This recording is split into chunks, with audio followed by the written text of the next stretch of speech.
Homie didn't just say yapping 6'7" or whatever. What the fuck?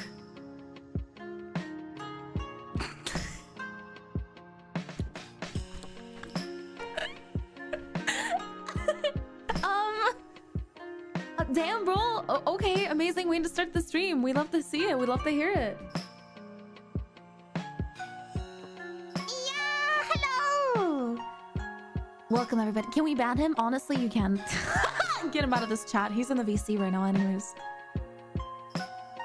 Hi, Goofers. Hello. It's the Fuyus. It's the me. It's the Mifuyus. Nuh-uh. Okay, Zoomers. Okay, Unc. Okay, we get it. We get it. You don't want us to be happy. We understand. Now go stand in line with your Karen wife. It's fine. You see two Mifus, yes, because there's a Fujitech Fuyu as well. Hi! I'm goon maxing right now. Brother, man, you're in the VC with me right now. You better not be goon maxing. What the fuck? Mifuyu. Yes. One second. I'm almost finished. I think I might get a new job. I had an in-person interview yesterday and I think went well. That means I might get to watch the streams again. Hello, chat.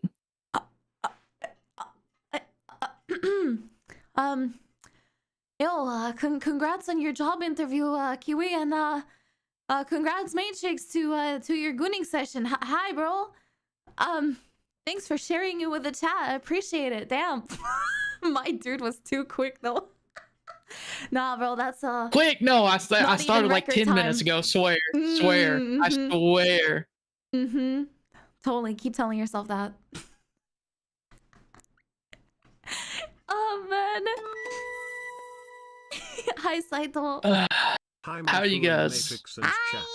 I am lurking today, but you're I wish lurking today. A happy day as we all listen and laugh. My food. You're going to be laughing your ass off today. Today is going to be an amazing day. Today is going to be absolutely fantastical, wonderful. I'm honestly, I don't even have words for it because Matrix is most likely going to beat the living shit out of me. He's going to make fun of me. He's going to like show you guys all of my weakest parts, and he's going to make sure that you guys know that I'm a pussy. So yeah. No, never. No, what are you talking about? I would never do that. Says the liar. Oh man. Yeah, I get to add detail. I get to add the seasoning, the flavor, the salt to all the meat that you've been given, man. I already knew you were a cat, so I get to add the fine details. Yeah, all the fine details, everything, all the little tidbits. But yeah, welcome. This is a special Mifu Zatsudan stream. We're gonna be hanging out with a Matrix X, Elite Matrix X, whatever. Not the second X. I'm my apologies. You're gonna beat me up for that. But yeah, we're gonna have an amazing time today. We're gonna be locking in, yeah, for sure. And we're gonna be telling you guys everything that happened during our amazing and wonderful NA trip that totally nothing went wrong in. Yeah. And it's gonna be a wonderful time, honestly. It's gonna be absolutely amazing. I'm sure Matrix has more than enough to chat and yappa about, so I'm very excited. You're Yes, damn, he's loud. Is Matrix loud? Am I loud? Yeah, I've heard 2 people say that I'm loud. Am I loud? Are you guys? Is he loud? Oh shit, bro. Maybe you are. Oh, you're at 90%. I didn't notice. I mean, I don't know. That's up for them to say if I'm loud. Turn him down a little bit. Okay. Well, you guys are gonna have to tell me up until what point is going to be basically the medium point. Because I want him to be at basically the same volume as me. So if you guys could like tell me if he's like okay. Turn down like 4 decibels. Now he's low. Okay. Keep talking. I'm glad that y'all didn't say anything about me being loud until like 10 minutes into the fucking stream. Yeah, I would appreciate that. They always do this, man. They never tell me anything up until like 2 hours into the gameplay when I'm already like beaten 3 bosses. One person goes, "Oh, he's actually loud," and then as soon as he says it, 10 people go, "He's way too loud. I can't hear." Okay, well, like, good to know now. Is he good now? Is he the same volume as me? Are we okay? Is my editor not going to be crying tears from all the extra work that she's going to have to do with the volume mixing? We gotta make sure that Matrix is at the same volume. Okay, we're good? Pog. Thank you. It's good now? Awesome. That's good to hear. Yippee! Yeah! Happy birthday, Rents! Yeah. We're gonna be talking about There's a lots lot of to stuff talk today. about. Yeah. Yeah. Where do we even start, man? There's, I guess, day Where do one, we but start? there's Let's start back when this was just a little dream. Oh my goodness, all the way back last year? All the way Damn. back in the past. Oh my goodness. Story time. Damn. There Well, was this time that I woke up with a little dream. you're gonna tell them about your side of the story, the dream, the start of it all. No, I'm not, bro. Fuck No? that. Dude, we're gonna start right when you got on the plane. Bruh. Well, you might as well tell them now that you brought it up. All the way back to how Matrix met Mifuyu. Yeah, let's go back 3 years. Oh, actually, that is a good. We could talk about that actually, because What? this plan happened like over a year and a half ago. Yeah. We were like, oh, what if you come over to the US and we'll hang out or something? Because originally it wasn't a TwitchCon NA thing. No, it was just She was gonna come Matrix over. thing. But Because then basically, literally what happened was that Matrix wasn't able to go to the original TwitchCon in Paris a few years ago. So I was like, you know what? Fuck it. Who cares about TwitchCon? Who cares about Paris anyways? Fuck it. We're gonna just hang out by ourselves and have a fun time anyways. But turns out that TwitchCon NA was in San Diego. So the plans kind of changed. 2 in 1. So last October she was supposed to come over, and then money situations happened. So last second we canceled the entire plan, and that sucked. Yeah. So, but then literally at like December we were like, what if TwitchCon NA? What if? And then that night she ordered tickets to come over to my place the same night. I was so broke. So then we were just, but I was we like, were you know fucked. what? Fuck it. It was like $750 or something, $760 to get the flight tickets to NA. And I was like I had an entire conversation with Manfu as well. I was like, do we do this? Do I just go for this? Do I just like bite the bullet and go for it, you know? He's like, you know what? Why not? Why don't you? I mean, hey, it's gonna be a little bit harsh on your wallet for a while, but you're only young once. Might as well live for it. Might as well go have fun. Whatever. Fuck it. You get to experience NA. And I was freaking the fuck out, dude. I don't do that shit. Literally the same day we're talking about maybe doing TwitchCon NA is the same day she just bought the fucking ticket. YOLO ass fuck. I do this so much, man. I honestly feel like it's a really good way to get out of your comfort zone too, though, and kind of just experience things in life because of the fact that you're just very spontaneous in a sense. I really like doing that because then it just gives you so much more opportunities and experiences that you wouldn't have usually had if you don't just bite through the bullet, you know? Yeah. Yeah, but then it took fucking what, 9 months essentially. And then it somehow TwitchCon NA was here and I was freaking the fuck out. How the fuck? Passed so fast, bro. It was so fast. So No, fast. I'm the same way, Legalis. I plan things out. I was like, oh, maybe in like a month, if we figure out that the budget works and we have time, we could do it. And that same night, she just ordered the ticket. Okay, well, yeah, I guess we're doing this. Yeah. No, he's being a little bit exaggerating over here, but we did talk it over, and it was just kind of shocking how fast I decided to go for it. He wasn't like, "Oh, let's go, Taina!" Story time with the goat matrix. Story time with the goat matrix. Also, this snowcat. What the fuck? I'm a second. I'm literally an afterthought. What I mean. This is my stream, motherfucker. No, I'm saying, yeah. What? Well, thanks, bro. Appreciate it. Wow, thanks, bro. But yeah, just so you guys to more know, important things. Yeah. You guys were mentioning, hey, Mifu planning, haha, where is Mifu and planning? What's that? I plan things out rigorously. I'm not the type of person that would want to plan out like everything to the very, very last detail, but I want to make sure that I at least have one like thing planned out per day when I go somewhere so that I know how to build my like entire schedule around that, basically. when I went to Japan, I did the same thing. Like, oh, if I'm going to be going to Ginza for this one specific thing, I might as well go to Ginza and explore this and this and that. But that doesn't mean that I need to. I don't have to do that. I just know what I'm going to be doing in which days.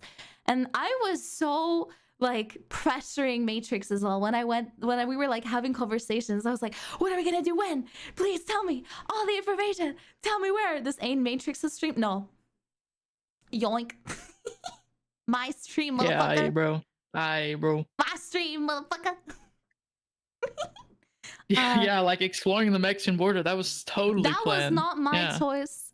We had to go get gas. Okay, but we're missing the point. We need to start from the beginning.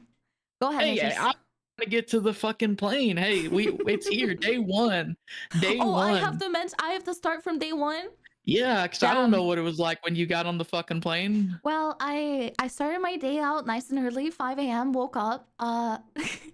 Almost missed the train to get to the station, I guess, or like to get to the like airport train station. Thankfully, I made it on time, which is really good. It was cold as shit and wet and disgusting. So I was wearing a thick ass sweater and a nice little like pair of jeggings, leggings, whatever, so that I was nice and warm in the Netherlands. I had a wonderful trip. It was an absolutely amazing flight. I didn't have any issues. I basically slept through a lot of it, but I was also kind of like semi-awake the entire time. And it was like a night flight. So I was having a lot of issues getting to sleep. Jeggings, questionable again. Dude, they're comfy! Leave me alone! They're like jeans and leggings in ones. That is, whatever. Leggings, whatever. It was comfy, okay? But it was a night flight. So I had to fall asleep to be able to be fresh and awake when I arrived, because it was going to be like midday when I arrived in America.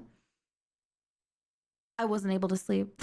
I was so excited and hyped and worried and stressed at the same time. All of these emotions were just raging in me, and I could not fall asleep for the life of me. I kept on waking up, falling asleep, waking up, falling asleep, and I just kept on staring at the ceiling or like staring at the screen in front of me. I literally raw dogged the, you know, the plane like video thing that they have in planes where it shows you where you are on the map during your flight. I raw dogged that shit. Movies, what's that? Entertainment, don't know them. That's crazy. Glued onto that screen the entire time. Aside from me sleeping, I was just watching the plane flying. The entire flight, dude. Until eventually we finally landed, and holy moly, America. Everything was insane. Like, there were so many American flags everywhere, bro. I got into like the security section where they ask you for your passport and everything, and they're like, but what is your purpose here, lady? I'm coming to see a friend of mine, and we're gonna be hanging out and going to Twitchcon together. Oh yes. Well, how long are you gonna be staying here? 2 weeks, sir. Have an amazing time in our wonderful country. Enjoy. Dude, there was like this big ass eagle that was like holding out their like feathers and arms open, and there was like flags everywhere and so much security. I was like, oh my goodness, what is this? This is wild. I had to go through security twice, which was fucking hilarious. Easy pass. No, I was surprised. They let us through very easily. I didn't have any issues with like the security or anything else like that. Like, they were super nice. They were fine. They were like making jokes and stuff, and they were sweet people. I don't know, fucking but streamer privilege. what does that even mean, bro? They're like, wait, is that Mifuyu? Holy shit. No way. Shut up. Nah, bro, they were fine. Honestly, like, maybe if I had gotten another person, they would have been more serious. There was like 4 security officers, and like they would point you to every single one of them when there was a spot open. And the guy that I got to talk to was pretty nice. They were a nice person. They weren't that rude. Like, they were very business oriented, but they still were like, oh, you know, have a fun time, enjoy yourself. Which I was really surprised by. I thought that the security once you enter America would be a lot more, you know, tight. So yeah, I'm happy about that. And yeah, yeah, we got in. I had to go through security twice. I eventually found my bags after a while of them not arriving, so I was scared shitless, thinking that they were gone, they were disappeared, they had been sucked into the vortex. But we were good. And when I got out of the airport, I got hit with a fucking sauna in 5,000 degree weather. It was so hot in comparison to the Netherlands. I was in shock at how warm it was. Oh my goodness. It was amazing, by the way. I love the warm weather. It was absolutely fantastic, but damn, the comparison was absolutely wild. I didn't know how hot it was outside because the air conditioning was fucking blaring, dude. It was like max speed. It was yeah, they were black jeggings too, so I was getting cooked. Thankfully my sweater was white, so the top part wasn't that hot, but still. We arrived in Texas, Chato. Oh my gosh. Texas. Yeah. Dallas Fort Worth. Or not Dallas Fort Worth. Was it Dallas Fort Worth or was it? It was Dallas Fort Worth, yes. DFW. DFW. And wow, what an experience. Man, that was my experience was pretty close to that. I got fucking zero sleep. None. Not a single drop of sleep. Oh, man. I was freaking the fuck out, dude.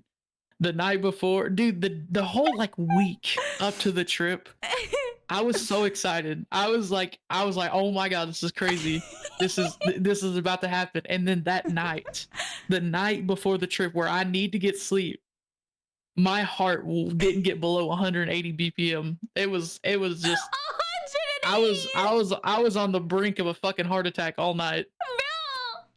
Why that bad? Dude, his mom told me that he was nervous and that he didn't get a lot of sleep. He didn't tell me about this, bro. I just thought that man's was like, oh, I got like 5 hours of sleep, maybe 6. You know, I was too excited. No, he was literally scared shitless. Dude, and then we take off. We're leaving. It takes like 2.5 hours from my house to get to the airport, right? We leave like 3 hours early. And we get to the fucking airport, and it is the most busy airport it has ever been, I've ever seen. And we have to take my brother to the airport twice a year. Oh, the same one. So, yeah, and every time. It was that busy during that time of year, like a it random was day so in October. Busy. Damn. We were in the line at the fucking airport for like an hour, and. I guess I should back up. Before we get to the airport, I get a text message from a random number. And they're like, I don't remember what the name of the person was. Yeah. Can I find who it was? I need to tell you guys about this too. It was a lady. I told you guys that I had to go through security twice, right? I didn't have any internet that entire time. Once I touched down, I had no mobile data whatsoever. And there was this Dutch lady that I was talking to. She was so sweet, but she was completely unaware of what she was supposed to do. She had already handed over her bag to security because she had a connecting flight after this. And she was like, what the hell is going on? Do you like understand what's going on? Can you please help me? So I explained everything to her in Dutch. She was like, damn, your Dutch is really good. I'm like, yeah, thanks. I live there. So she was really surprised that I lived there because she was like, oh man, your English is so good too. I was shocked. And I was like, hey, since you're like a Dutch person, are you having any issues with your internet as well? She was like, no, I'm fine. I haven't had any issues with it whatsoever. I'm using this provider. I was like, oh man, I don't use those. That's unfortunate. So she was like, what if I send you a message to your friend? I was like, oh, you do that for me? She's like, yeah, just give me his phone number and I'll send him a message that you've arrived since you've helped me so far.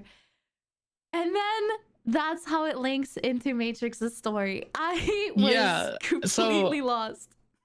I'm texting her all day. I'm like, yo, you need to tell me when you're leaving. You know, because I'm like a worry freak. I'm like, hey, tell me when you land. Like, I want to know you landed safe. I want to know that you got through TSA and all this stuff and everything's good. And she's not texting me. And I'm like, oh shit. Oh fuck. Oh shit. She's stuck at the border and they're like detaining her or some shit. And We're just like, we gotta leave. We just gotta get to the airport. I don't know when she's gonna get there. And then she gets I get a text from a non-US number. And it's like, hi, Matrix. My name is insert name here. Mifu is standing right next to me in line in Minneapolis. Her phone has no connection, but she's here safe. And I'm like, what the fuck? Yeah. Okay, hey, cool. Thank you, person. Much appreciated. But I made it back safely. Let's go. I made it through security. Yeah, I was like, what the fuck is this what is this number? It's so foreign. It's like, oh man, but we get there and finally I had to make her wait for like 30 minutes at the airport for us. It's okay, by the way, because I still had to get my suitcases and stuff, and I still had things to do. I wanted to like freshen up and just wash my face after I got through the plane, and he was worried as shit. He was like, oh my goodness, we're so late before. I'm so sorry. Like, my mom wants to know which terminal you're staying at. You need to tell us which gate you came out at. And I was like, relax. You know, we're good. You still have time. I want to go grab my bags. We have a lot of time. And he's like, no, you need to understand. We're in line right now. You need to tell me exactly where you are. My mom was picky about this. It was so funny. Yeah, but we get up there and I about fucking pass out. I'm at this point BPM of 600 plus. 600? I'm having a heart attack. I'm having a heart attack, man. It can't be that bad. And then I see this short Dutch girl with fucking a tail. What the fuck? And what? Bro. Holy shit. Shut up. I fucking passed out. I'm not sorry. Why? No, he didn't pass out. He's exaggerating, chat. He stepped out of the car. But yeah, then we got to pick her up. Out of the car. They picked me up. They put their like my suitcases in the back, and he gave me a big hug. And they all were like, "Welcome, Mifu. It's so good to see you." Oh man, I was so nervous. I was so fucking nervous. It was so bad. Mom was being so normal, and I'm like freaking the fuck out, bro. I'm meeting a fucking idol, bro. Like, a goddamn. Wow, dude, I still don't understand why you were like that this entire like trip. Even later on, like a week and a half into the trip. I think it was during the day that you were teaching me how to drive too. We were on the way back, and he was like, "Yeah, it's still wild to me that you're like here, that I've known you for so many years, and I saw you as like an idol of mine, and now you're sitting next to me in the car, and we're chatting, and we're having Chick-fil-A, and we're, you know." Yeah, but yeah, we finally picked her up, and then we had one plan for the day because it was late already. One plan for this first day, and it was to go to her favorite place. His mom's favorite place, right? Yeah. Well, you know, you were excited about it. I was excited about it. Yeah. My mom has started calling it what she calls it. Bushies. We went to Bussies, apparently. We went to Buc-ee's. She got to experience true Southern Americanness. Yeah. It was She went to Bussies. Oh, bro, it was so amazing. All of the cars were fucking massive. Like, they were lined up. It was a beautiful sunset. It was like pink and golden. It had like rainbow in the sky. It was fucking gorgeous weather. And we got to see the Bucky statue and like make these like cute pictures together next to it. It was so fucking cool, man. I still have the picture. I made it the thumbnail for today too. I brought out my Mifu plush and I made a little picture next to Bucky's. It was the absolute best, man. And surprisingly, like, me and his mom hit it off instantly as well. Like, we were having such an amazing talk in the car. We were, like, chatting. It was so much fun. That's a way to say it. What do you mean? You hit it off with my mom? I mean, that's... Okay, dude. The fuck? Well, like, as in, like, we were doing well? Wait, is that not how you say it? As in, like, we weren't, like, awkward or something. Wait, is that not how you say it? Yeah. With her. Yeah, you hit it off with my mom. What the fuck is wrong with you? Nice phrasing, bro. Nice vocabulary. How am I supposed What the to fuck? say it? I meant this in like we weren't awkward because you were saying that you were really awkward, but we were like chilling. We had like a really good. Yeah, I got her number. I didn't get her number. I asked for her number so many times. I was like, "Can I have your number, mom? I can send you the pictures that I made." She never gave it to me, bro. She never gave me her number. Yeah, well, we dude. can't receive numbers. We can't receive text from out of country, so it doesn't really matter. No, what do you mean? Fuck. But yeah. Yeah, definitely use a different phrase next time when you're saying I you don't know you what had the good different relations phrase with. is. I don't know what. How would you say that she wasn't like we weren't nervous when we had conversations when we first met? How would you phrase that into a word? What phrase it is? We didn't have any nerves when we first interacted with each other. The same thing you just said. That's a big ass sentence, bro. Oh, You man. don't have anything. Me and your mom, we hit it off real good. Yeah. Yeah, we did. We were doing really well, and it was so much fun, and I really enjoyed chatting with her. We clicked. I don't know, bro. Oh man, hit it off can be used in that sense, not necessarily for like. That's what I was thinking too. I thought that it was just like a term to express that you had like a good time instantly with another instead of having We went like to that. town. Yeah. Bro, went to town is insane. No, fuck off. But yeah, we had an amazing time. Bucky's was so fucking cool. It was massive, bro. I was shocked Buc-ee's. at everything. Like we walked inside and they did this like chant, bro. What was the chant again, Matrix? I don't remember. I don't fucking know what they say, dude. They just yell. They just were yell like, every now and then. Hey, welcome to Bucky's or some shit like that, bro. I don't know. And then like every single the employee people does it, dude. that do like the vendors, they do a chant every like 5 minutes. Yeah. It's so cool, bro. And like later on in the trip, we went there at like 2 or 3 a.m. in the morning as like a pit stop to tank up gas. Even then, even though there was nobody else in the store and it was like 3 a.m., they still did the chant. Like, what the fuck? That's so cool. Yep. That's insane. But yeah, the first experience was from Bucky's was absolutely wild. I got some like buttered popcorn. I got some like dried mangoes, and I also got some cinnamon yogurt pretzels for like snackies for the road trip. They were so good. They were so good, man. There was so much stuff to choose one from. I think I spent like 30 minutes literally just walking down the aisles being in shock at how insanely much food and snacks there were. Like it was I mean, so, yeah, it's so the size many. of a fucking supermarket essentially. It's just, and they're sectioned off into different parts of the fucking store. Yeah. And this is a gas station, by the way. It's a fucking gas station. It was absolutely insane. For a gas station, it was like 17 times the normal size. Matt. The pulled pork sandwiches are goated. It's absolutely wild. We didn't really US like versus put EU everything snacks? down. No, but I Yeah. did bring a bunch of EU snacks for Matrix and his mom. And I mean, his mom said that she really liked it. When I got back home to the Netherlands, I did do kind of like a comparison to to the snacks that I brought with me, with myself. I would say overall, the flavoring and sugar is just so much higher. It is very tasty, but it's also incredibly overwhelming. So I don't think that I would be able to finish like an entire bag of these snackies that I would get from America. But from the Europe ones, I think I would be able to do that instantly, like easily, because of how mellow the flavors are. And that might be a worse thing, because then you don't really have like anything that stops you.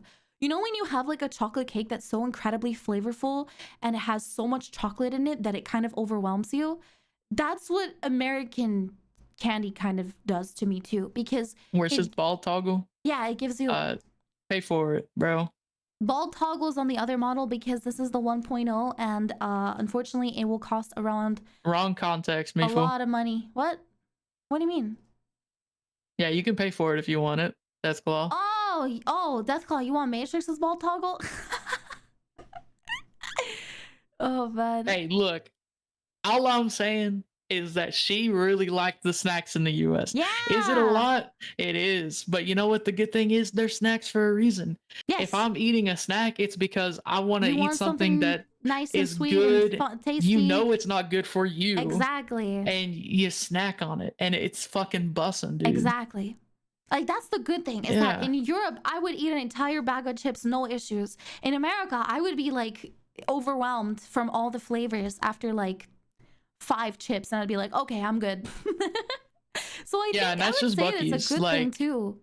We really didn't do much the first day. Hmm. The only other thing to note, we ate dinner at a place. We went to Cracker Barrel. We went to Cracker Barrel, the most It was so good. racist place in the United States.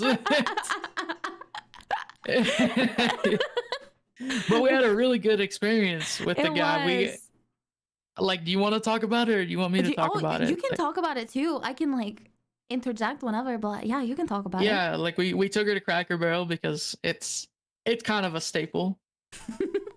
No, it's old fashioned. My It's first still dinner like there. classical Cracker Barrel. And we walk in and they immediately knew that like we were not from there. Yeah.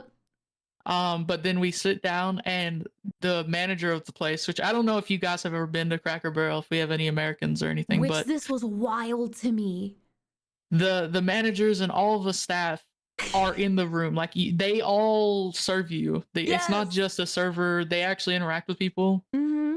And so he comes over and he asks where we're from, and he finds out that Mifuyu is not from the US. And like we're having a conversation, and at this point, this is the first interaction Mifuyu has had with an American person, really. Mm-hmm. And we're having like a full-on 15-minute conversation with this guy about like what it's like here, what she's done, how it's going, and it was great. And then we're eating, and then out of nowhere, they bring a full fucking chocolate cake, like for literally free on the house. massive slice of chocolate cake. I think it was as big as my face, bro. It was fucking enormous. On the house, and it was so it was good, a lot, but dude. so It much was a sugar, lot. dude. Holy Oh my shit, goodness. dude. It was a sugar bomb. I had like two teaspoons worth of cake, and I was like, okay, we're good. Pack it up. Let's bring it back home. It was so tasty though. And no one really knows this, but I'm on like a really big weight loss grind, so I'm eating a lot less, and I've cut out sugar mostly. He's doing so good, Chad. I'm so proud of him. My mom is big into fucking snacking and stuff, so she's eating this cake and she's like, Matrix, you gotta try this. So I take a small fucking bite on my fork. Tiny I about bite. fucking pass out, dude. That shit was crazy. It was sugary, bro. It was enough sugar for your entire daily intake in one bite. It was crazy. It was so you could literally feel the sugar, like the crunchiness of the sugar on the actual like chocolate topping that they put on the top of it. They like doused that chocolate into sugar, and you could taste like the crunch of the sugar crystals when you bit into the cake. It was wild. It was crazy. I get that. Like, you don't like overly sweet things. I don't either. I'm not a big like. I liked it because chocolate I'm on chocolate on chocolate. Like, my mom sweet though absolutely loves it, so she's fucking chowing down on this cake. Mifuyu is taking some bites out of the cake, and I'm just like, dude, if I take another bite, I might pass out. So I'm good. It was really good though. I got I know what you're talking about, Red. Staple like fried fish with broccoli and potatoes on the side. It was fucking amazing, bro. It was so good, but it was so much food. Like that portion would have been 3 times the amount that I would be served in the Netherlands. It was insane. That's the one thing that I noticed is every single time we would go to restaurants, I was never able to finish anything basically. Unless I really tried or I really liked the food, I would always leave leftovers, which I felt so bad about. A lot of times we would just split things. Yeah, it was wild. Yeah, you forgot Cracker Barrel serves other things than breakfast. Yeah, that's Cracker Barrel is definitely a generalist. Has all kinds of types of food, but I didn't even eat to to give some context on how nervous I was, I felt so sick that I didn't even eat. What I the was so fuck? nervous I couldn't swallow anything, so I didn't even get any Bro. food. So that's why you weren't eating? I thought that you just weren't hungry. No, dude, I felt sick. I was so close to from passing out, dude. It was crazy. What the fuck? it was bad. I am a fanboy, dude. In what sense, man? Come on, you're literally my best friend. Why would fanboy? Yeah, but that was a crazy good first experience for the U.S. To have somebody just give you a free fucking cake because you're not from the U.S. God damn. Yeah, it was wild. I also mentioned this to Matrix and his mom. Like, I was in shock at how nice everybody was there.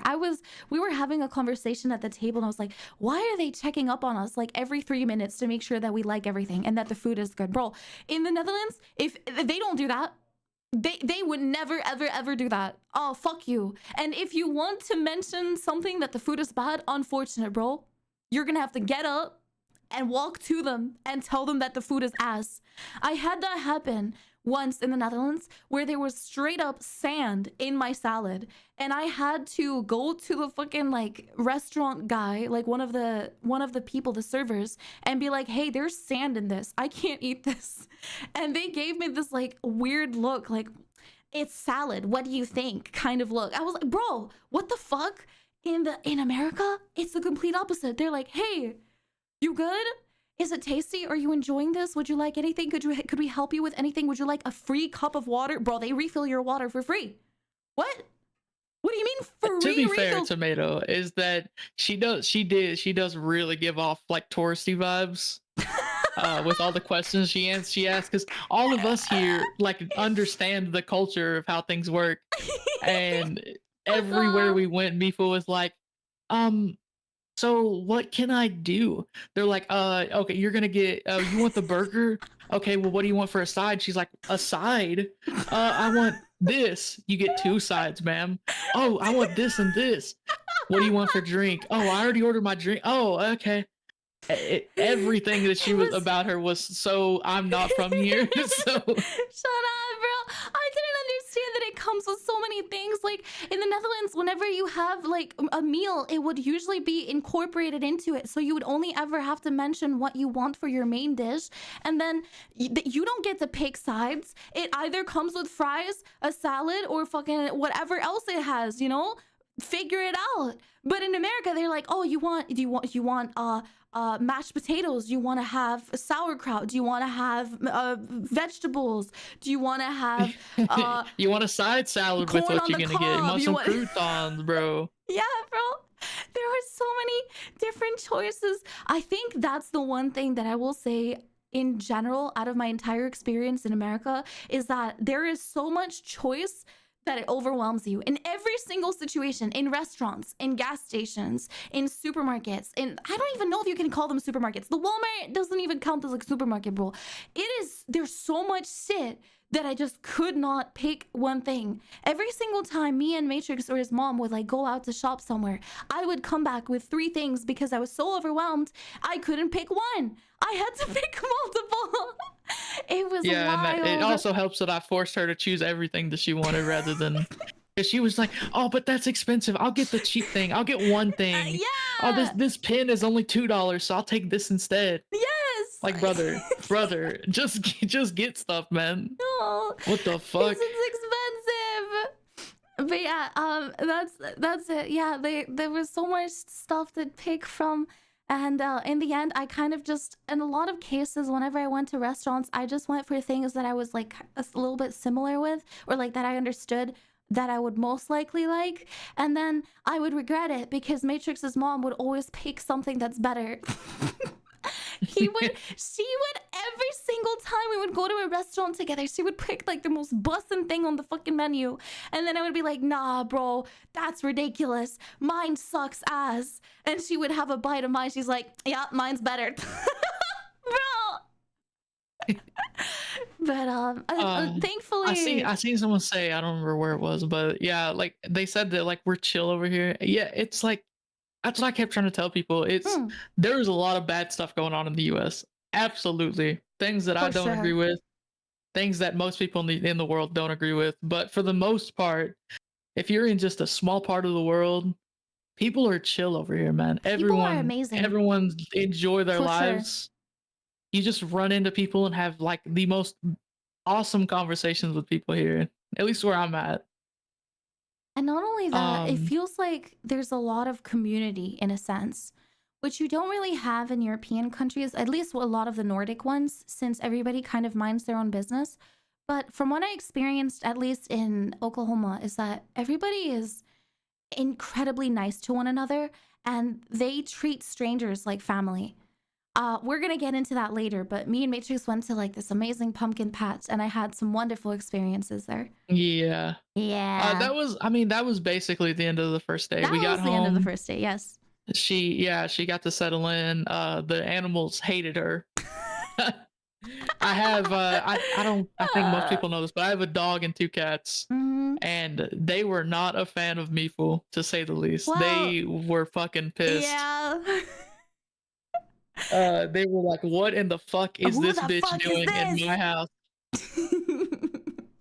But yeah, we got her settled in. Things were nice. And then got to the next day. And then in the morning, we cooked breakfast together. Yeah. We got to cook some breakfast, some eggs, and you made a salad. I just made some eggs. Wait, for myself. no. That's on the second day. The first day was different. Yes, the first day we didn't go to the Walmart up until the second day, or like the night of the first day. So the second day we cooked eggs. The first day we woke up a little bit later because I was tired. Everybody was tired, kind of like drowsy and just not, willing to wake up super early. And Matrix's mom was also like, yeah, so usually we don't wake up very early in this house. I'm like, oh, nah, I get that. Because Matrix, dude, whenever we hang out together, he wakes up at inhumane times, 5 a.m., 4 a.m. I always wake up early, yeah. But he said that he always wakes up early. So, yeah, whatever, I guess. Yeah. So what we had is we went to... In the morning, I don't think that we had anything to cook. We went to Chick-fil-A because we had a conversation the night before, because I'm pulling up my little journal here, that his mom absolutely hated Chick-fil-A, fucking hated the living shit out of it. She was like, nah, it sucks. I was asking like, oh, what foods do you guys like in the place where you're from in Oklahoma? And they were like listing off a few places that they really liked. I was like, oh, I'd like to try this and this and that. And then we got into the Chick-fil-A topic and Matrix was like, nah. It didn't really start like that though. Cause at first we're like, oh, what are we going to do? And I was like, if you're going to try anything American, you need to try a McGriddle from McDonald's. The McGriddle. Bro, you got to have McDonald's breakfast. And we got ready. And by the time, because this woman, I learned this woman takes fucking forever when she gets ready. She takes her sweet ass time in the mornings. How dare you? It was a new house. Shit. I had to dry my hair. I had to understand how the fucking electric ports work. I had to understand everything. Yeah, I take my sweet ass time. I'm a woman. Okay. I'm a lady. Women, holy shit. Women coffee emoji. Fuck off. Holy shit. So we're like, oh, we can make it. And then we get over there and they weren't serving breakfast anymore. The reason why I thought that they were still serving breakfast is because here in the Netherlands, breakfast runs up until 11. It will go from 7 to 11. But in America, it ends at 10:30. What kind of a random ass fucking time is that? So we got there at that's fucking late, man. 10:30, fucking late as shit, man. I had breakfast at fucking 12:30 today. Shut up. Yeah, that's a you thing, man. I was up at fucking 5 a.m. Why were you up at 5 a.m. after not having any sleep the night before? Huh? We were supposed to start a stream at motherfucking 8 o'clock, bitch. Fuck off. But anyways, we're in the line. I'm like, Mifu, it's too late for breakfast. Do we want to just get fucking McDonald's? And I'm like, you know what? fuck that. Nah, You fuck want to it. try something? And she was telling me she had met somebody in Europe or whatever in my chat that also, said they were saying that Chick-fil-A was that ass cheeks. Chick-fil-A is fucking terrible. And I was like, fuck that person in particular. I dislike you forever. So whoever you are, fuck you. And fuck your dog. Oh! So I'm like, damn! We're going to Chick-fil-A and I'm gonna show you just how magical this place is. Bro, if I got their little credit card, dude, I would be platinum status at this motherfucker. I go to Chick-fil-A enough that on Google Maps it suggests that as a location when I open it. It does. It does. It actually suggests it. It's it like, has oh, the logo. it's noon. Do you want to go to Chick-fil-A? So we get over to this motherfucking Chick-fil-A, and I get her hooked up with the goods. You know what I'm saying? I get her the chicken sandwich. We get some waffle fries. Yeah, the waffle fries. And she gets to try the peak of chicken sandwich in the United States. Oh my goodness, was it heavenly? Was it an absolute treat? That was the juiciest, most well-spiced piece of chicken meat I've ever had in my life. It was so incredibly juicy, delicious. It was spicy. It was perfect. And the waffle fries, the way that they're shaped, like they're round, but there's like holes inside of them. You're able to scoop up the sauce in like the perfect amount around the fry because it has like holes in it. So you get to experience the crunchiness and like the nice taste of the sauce at the same time. Oh my fucking God. That Chick-fil-A sandwich was absolute heaven. I loved it so much. Yeah. Rated 1 out of 10. Someone asked for a rating. Give it a rating. Say I would give that a 9. Straight up. Like the only way that it would get better is if it had maybe like a little bit of vegetables on it, but that was the more expensive version. And at the same time, if it didn't burn my asshole on the way back, but we'll get to that later on. Yeah, I would not recommend eating Chick-fil-A every day of the week. You might stretch your asshole a little bit.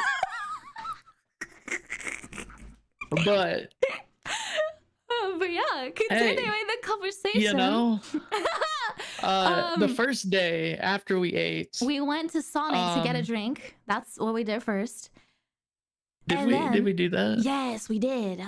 And you introduced me to your favorite drink. I have a secret menu, brother. Yeah, I have the goods.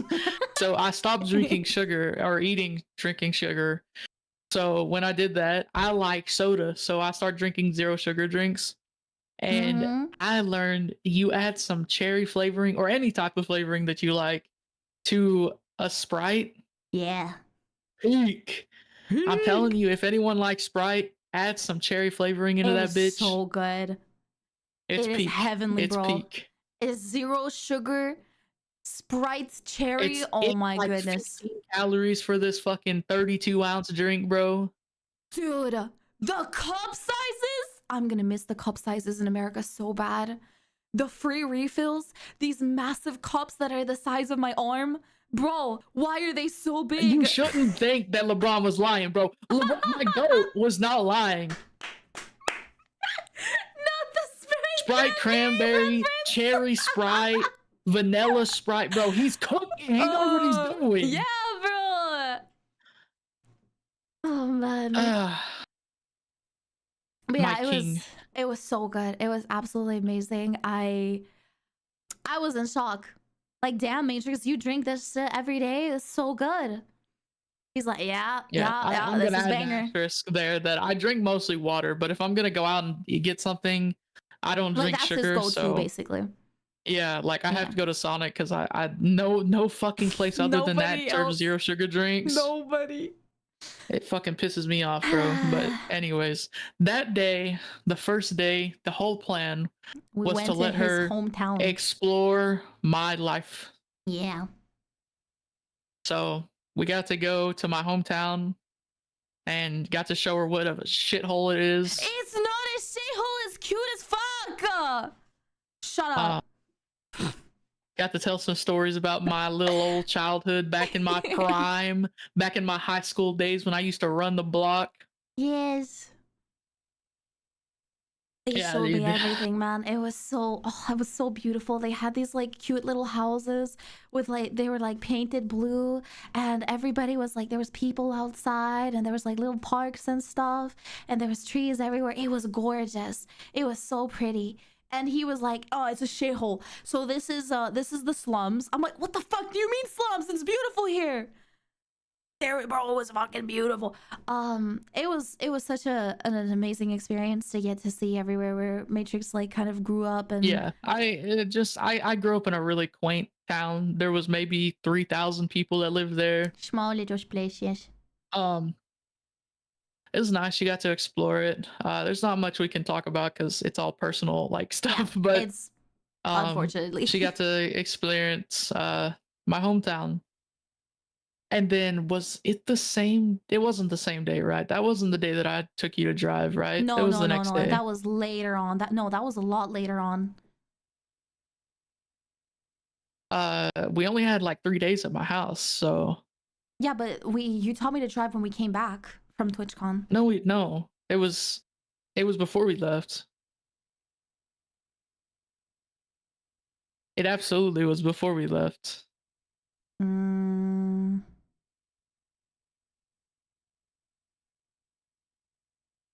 But Oh yeah, yeah, it was. the It rest was. It of the was on the day, 13th, Monday. yeah, Yeah. so it was the next day. It was not the next day, it was the day after. Yeah, so we didn't have much else to go. Like the whole day was her getting to experience like what I lived like, Mhm. what it was like for me. This was Saturday. Then we head home, No, and I we think headed to Walmart. well, that's Oh yeah, home. I meant the town. yeah. We weren't in the same city anymore. True. So we went back to where I live, and we joined up with my waited. mom. For a little bit for his mom to come back home. Oh my god, I'm so excited about this. And she was so excited to get to see what a Walmart was like. And so get to know me a little bit. I'm a big chunky guy. I don't like walking around a fucking supermarket, man. I don't want to fucking shop. I let Mama Matrix do the shopping because I don't want to be in a fucking store. But this bitch is like, oh, I want to go to a Walmart. I want to see what a Walmart's like. You say it's so big. So here we go. We go to a fucking Walmart. We spend no less than 3 hours in this motherfucking Walmart. It was No not less. that long. It was not that long, I promise. Oh, Is a man. Matrix edible? That is crazy. That's wild. What the fuck? Yeah, bro, he might be a snack, but no, he's not edible. We spent a long ass time in Walmart, but I'll let her talk about Walmart until we get to a certain point in the story. Oh no. Oh no. Okay, well, we had a wonderful experience. I went through every single aisle one by one. I got to see everything. It was absolutely insane. They had straight up guns, bro. They had like camping gear, they had fishing rods, they had bikes, they had TVs, they had washing machines, they had soaps, they had medication, they had food, they had fucking everything that you could think of, from like the top of the world to the bottom, bro. They had literally everything, dude. It was absolutely crazy. And the insane... We bought some hygiene stuff, Red, but it was basically like womanly products that she needed, and that was it. Yes. Other than that, it was just window shopping. Well, I want to experience the entirety of the Walmart. Dude. So continue. See what it's like. So we got through the entire thing. We were like going from the bottom part to the left, then up, then right, and then down, because it's like this massive square. So on the way down from the right side area to the exit again, we were going through all of the food aisles. We were checking out everything. It was so incredibly cool. Like, I got some snackies and some other things that I wanted, some hygiene things, some pens, whatever. And when we got to the very bottom part, Matrix and his mom, like, I remember that, well, there was two things. I got some like salad, and his mom was like, "What the fuck? What's wrong with you? You sure you want to get salad? Are you sure you want to have greens. I'm like, oh, this motherfucker was shopping like a goddamn rabbit, bro. She went over to the lettuce aisle and was just like, "Ooh, that's some premium lettuce right there. Holy shit, is that lettuce? Oh my god, tomato!" yeah. And we're just like, bro, dog, my brother in Christ. We just shopped for 3 fucking hours. We looked at everything in the fucking store, and we get to the very end, and she's like, "Oh my fucking god, is that lettuce?" You have to understand. I got 0 sugar, chocolate yogurts. I got some jelly. I got some like really nice fucking cornflakes, bro. I got some like bussin' fucking like tea, 0 sugar tea, bro. I got so much like really cool stuff, bro. And then at the very end, there was this like tiny little vegetable aisle, like section. It was mini, bro. So Not small. tiny, it's an entire corner of the fucking store. Tiny, bro. And no, it is an entire corner of the store. Massive fucking bags of salad. I'm like, you know what? Yeah, this is what I'm gonna get. If I have eggs and then salad, that's enough for breakfast. Poggies. I'll just go for that. Okay, look, I gotta ask a question actually, because it might just be an American diff. Does anyone else in this chat eat eggs with salad, like for breakfast, like a bowl of fucking salad with an egg in it? No, not like is that a thing? No, you get some scratch. Some yeah, salt, can we get some pepper. scratch? You like how do you say that? Fucking scratch. You get some salt, some pepper. You get like the eggs. You like scramble them with a little bit of like spices and stuff.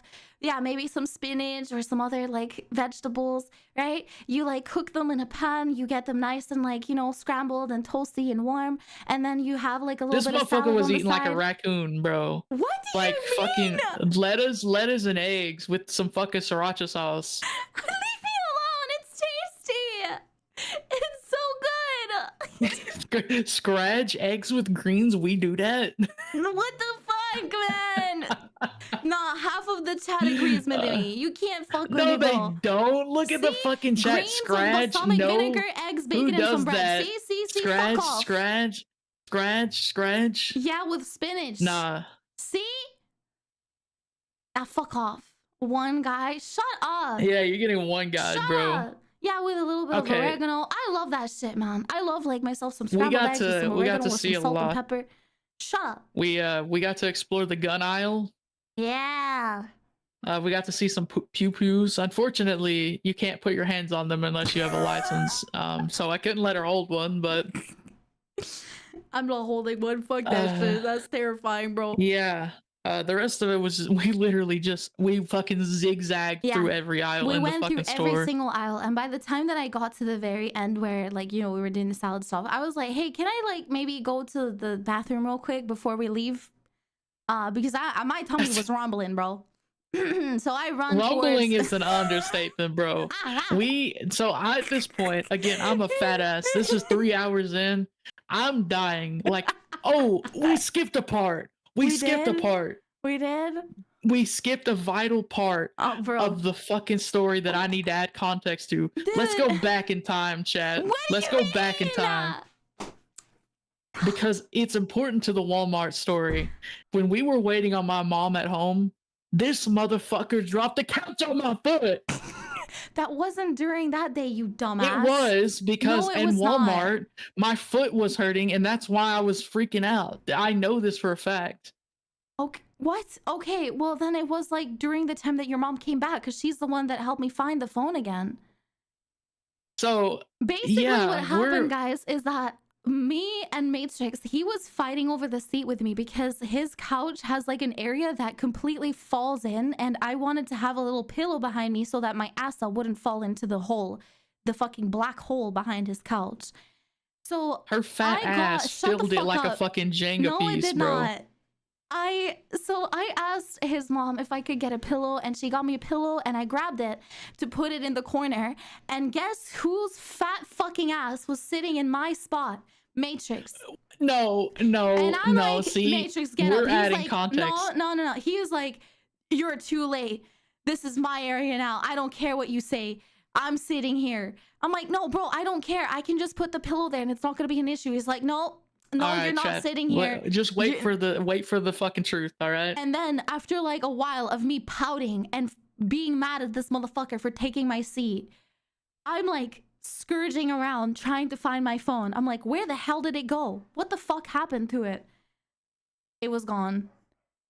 Matrix's massive gravitational yacht Okay. had All sucked right. my Now phone let me step into in. the back of the fucking... Let me step in. All right. I have my couch. seat. I have my seat on the couch. It is a sectional, so it fits in the corner of the like wall.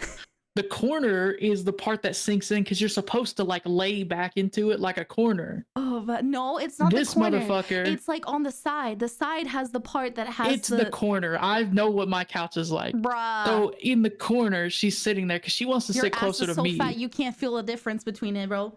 So she's sitting there. And then she's like, man, this is hurting my back. I can't stand this. And I'm like, oh, just switch me seats. She's like, no, I don't want to. That's your seat that you're sitting in. Matrix's seat was like fit for him. It was literally perfect, bro. So when she gets up with her fat fucking ass, shut up, yours is fatter. I take her seat and I'm like, fine, I'm gonna sit over here. Shit. Takes I'm my gonna fucking sit over here in this seat, and then makes and she's my complaining phone disappear and crying. in the black hole. No. No. And keep in mind, her phone is already gone at this point. And she's like, what the hell happened? You know, what's going on? And I'm like, my phone is gone. Matrix is like, yeah, this dumb fucker, she lost it somewhere. We don't even know where it is. She literally just had it. She fucking lost this stupid bitch. Haha.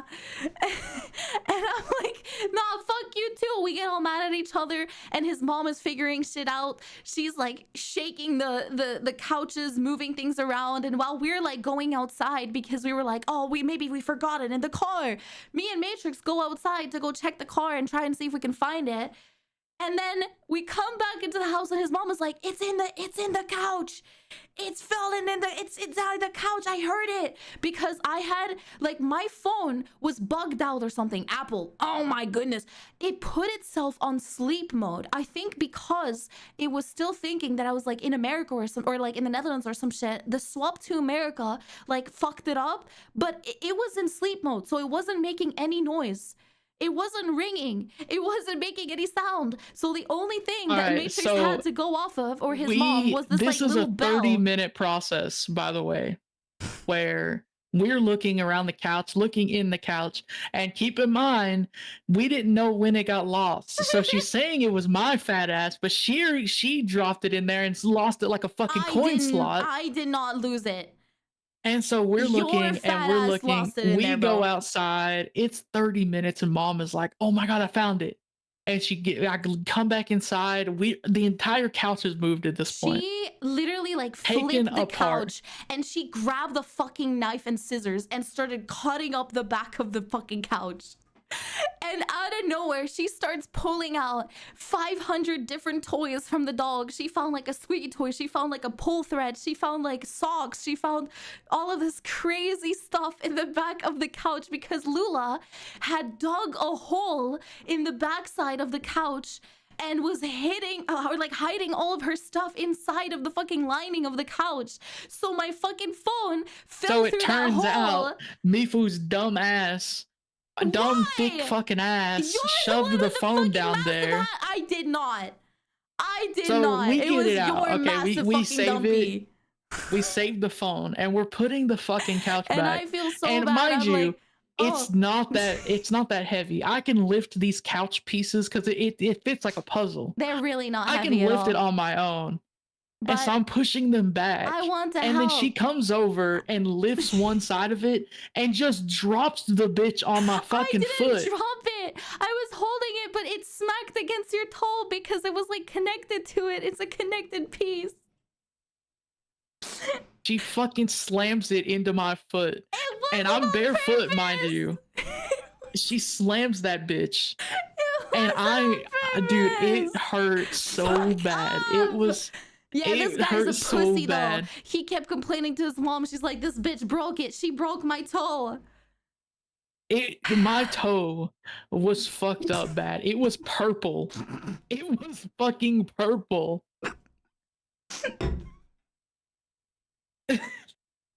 And so Now, let's Hi, fast forward to the Mickey. future where we are going to the Walmart. 3 hours in Walmart. My It foot wasn't is 3 hours. swollen. He's It was complaining, dude. It was swollen. literally 1 hour, bro. It was like one and a No, half it was hours it in. was like 3 It hours. My was foot's not 3 swollen. hours. My It was toe is 1 hour, fucking bro. purple. And she's like, I gotta go to the bathroom real quick. Okay, cool. Go to the bathroom, Mifu. We're standing out there for 20 minutes. 20 minutes. And then she texted me. I'm like, Mom, can you go check on her? I don't know what's going on. I think she might have hurt herself or something. And I check my phone. And I You look, have the there's like messages. 15 messages. There isn't. It Hold was on, like hold- 5. Wait.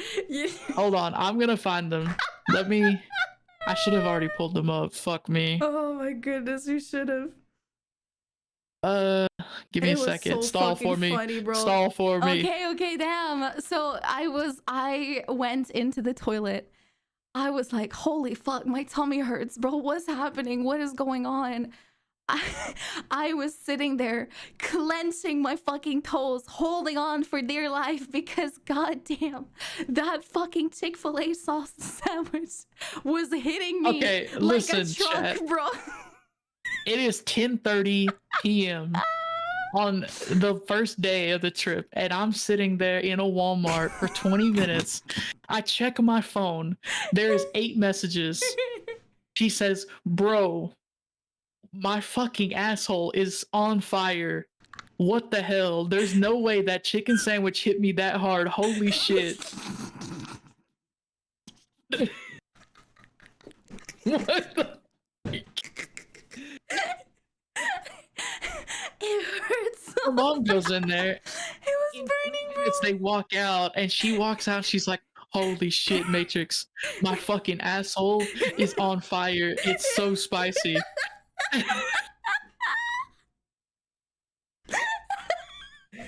I'm thinking she fucking fell in the toilet and flushed herself or some shit. And then she texts me that she's just shitting her guts out. And meanwhile, I'm trying to find anywhere to fucking sit down because my foot is black. And this motherfucker's in there taking a fucking trip for her own. It was the worst trip, bro. It fucking hurt, bro. I'm like, oh my god, Mom, please, you gotta check her. You gotta check on her. I don't know what's going on. I think she might be sick. We just bought some, like, woman supplies, if you know what I mean. Is she okay? And then she texts me, I'm fucking shitting my guts out. It's so hot. What the fuck?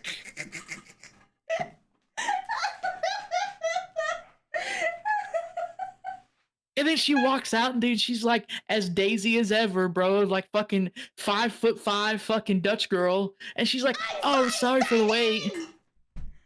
Sorry for the wait. Motherfucker! We can leave now.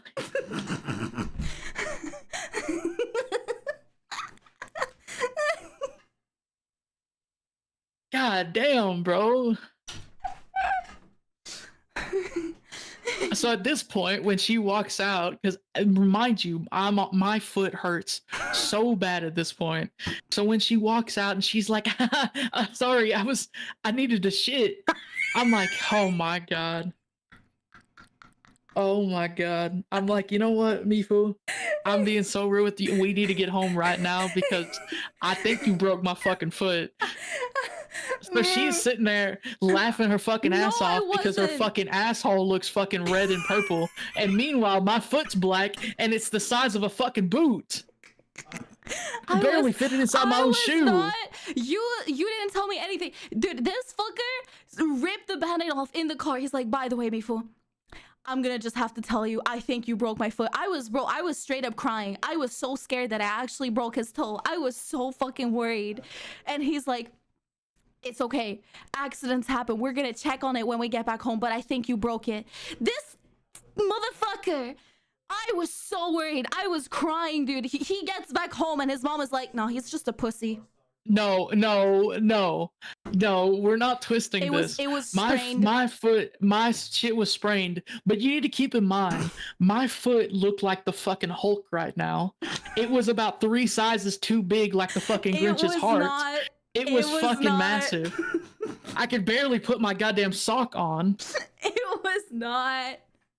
I felt like I was shoving a massive dick into a fucking condom, massive, bro. He has fucking sausage toes, dude. Oh man. So for the rest of the trip, the rest of the fucking 2 weeks, bro, I was downing ibuprofen to make the fucking pain go away. I don't even think that it was because of your toe. I think it was because of the insane amount of fucking walking that we were doing all the time. Dude, this guy wouldn't even tell me that he was in pain at all. The entire fucking TwitchCon trip. During the time that we were walking around TwitchCon, he said that he was in excruciating pain. He was like, Mifu, I was in so much fucking pain during TwitchCon. I just didn't tell you because I didn't want to fucking tell you, bro. We were gonna have fun no matter what, and I didn't care how you felt, so I just didn't fucking tell you at all. What do you mean he's right? No, he's not. That's fucked up. If you're in pain, you tell me, bro. I don't care, dude. Giga chat tricks, bro. Okay, yeah, and I'm gonna sit there and have fun, and you're gonna be sitting there fucking suffering in pain. That's not how it works, bro. Nah, don't you me, motherfucker. Nah, I was fine, bro. I was chilling, bro. Fucked up. Fucked so up. We get home. The next day is the day you guys were all waiting for. Yeah. Or no, right? It is. Yeah. It is. It's the Sunday. It's the pumpkin patch. Yeah. So Sunday, one of the things we had planned, I wanted to take her to like an American, like Southern, like pumpkin patch. Yes. Haven't been to one of these since I was a child. So we get up there. It is packed full of people. But we get up to the we get up there and we can't really describe it in words. This is the most like southern prairie ass place ever. It was amazing. It was so cool. But you walk up and you have to talk to these old ladies who are selling the tickets. Oh, they were so cute. And they were very excited to have a European girl there at the pumpkin patch. They're like giving us a guide on how we should do what we're gonna do. We're like, yeah, thank you. And then when you walk in, they have like the name of the place, and you have a little hay bale that you can sit on to take pictures with your family or whatever. Tractor. There was pumpkins and flowers around it, and they like made a little picture area. Yeah, so we got to take a picture with the tractor. It was so cool. There was a family of like 8 that we took a picture for, and then they offered to take a picture for us. It was so sweet though. So yeah, we got a cute ass picture of like with us on a tractor. Yeah. Or not really on it, but next to it. They seen the picture of that tractor, I think. Right? You posted a picture. Did you? They might have. It was the one I know that you made took a with picture Mifu, of right? Mifu I with did. yeah. I don't know if you posted it or not, but I know she took a picture of that. Wait, let me grab it. Yeah, she has it, so she can show you guys.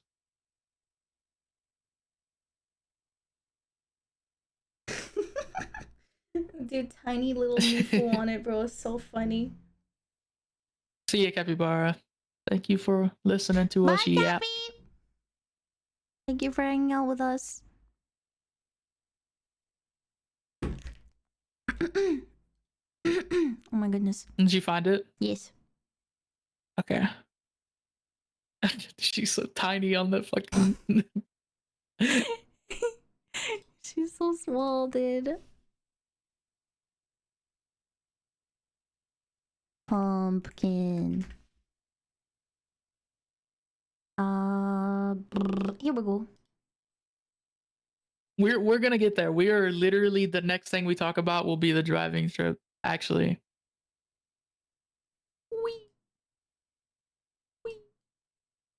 That's a big ass fucking picture, bro. It is because it's in high quality on my phone. Look at the goober! Look at her, she's so small. So this was a little tractor that you could have like families sit on and make pictures together. It was so sweet. Me and Matrix got a really, really cute picture together on it too, and I got one with Mifu afterwards. Lore accurate, fuck off. That is lore accurate. Yes. It is not lore accurate. Shut up. He's just yapping for no reason. But yeah, this is a little tractor that we had the pictures made in. And oh, you never seen a white pumpkin? Yeah, there's white pumpkins. There's the usual orange pumpkins. There are blue green, pumpkins. Blue. Yes, there are Whoa. blue pumpkins. Yo. Pumpkins come in all shapes and sizes and colors. Just like humans, guys. Be nice to your fellow pumpkins.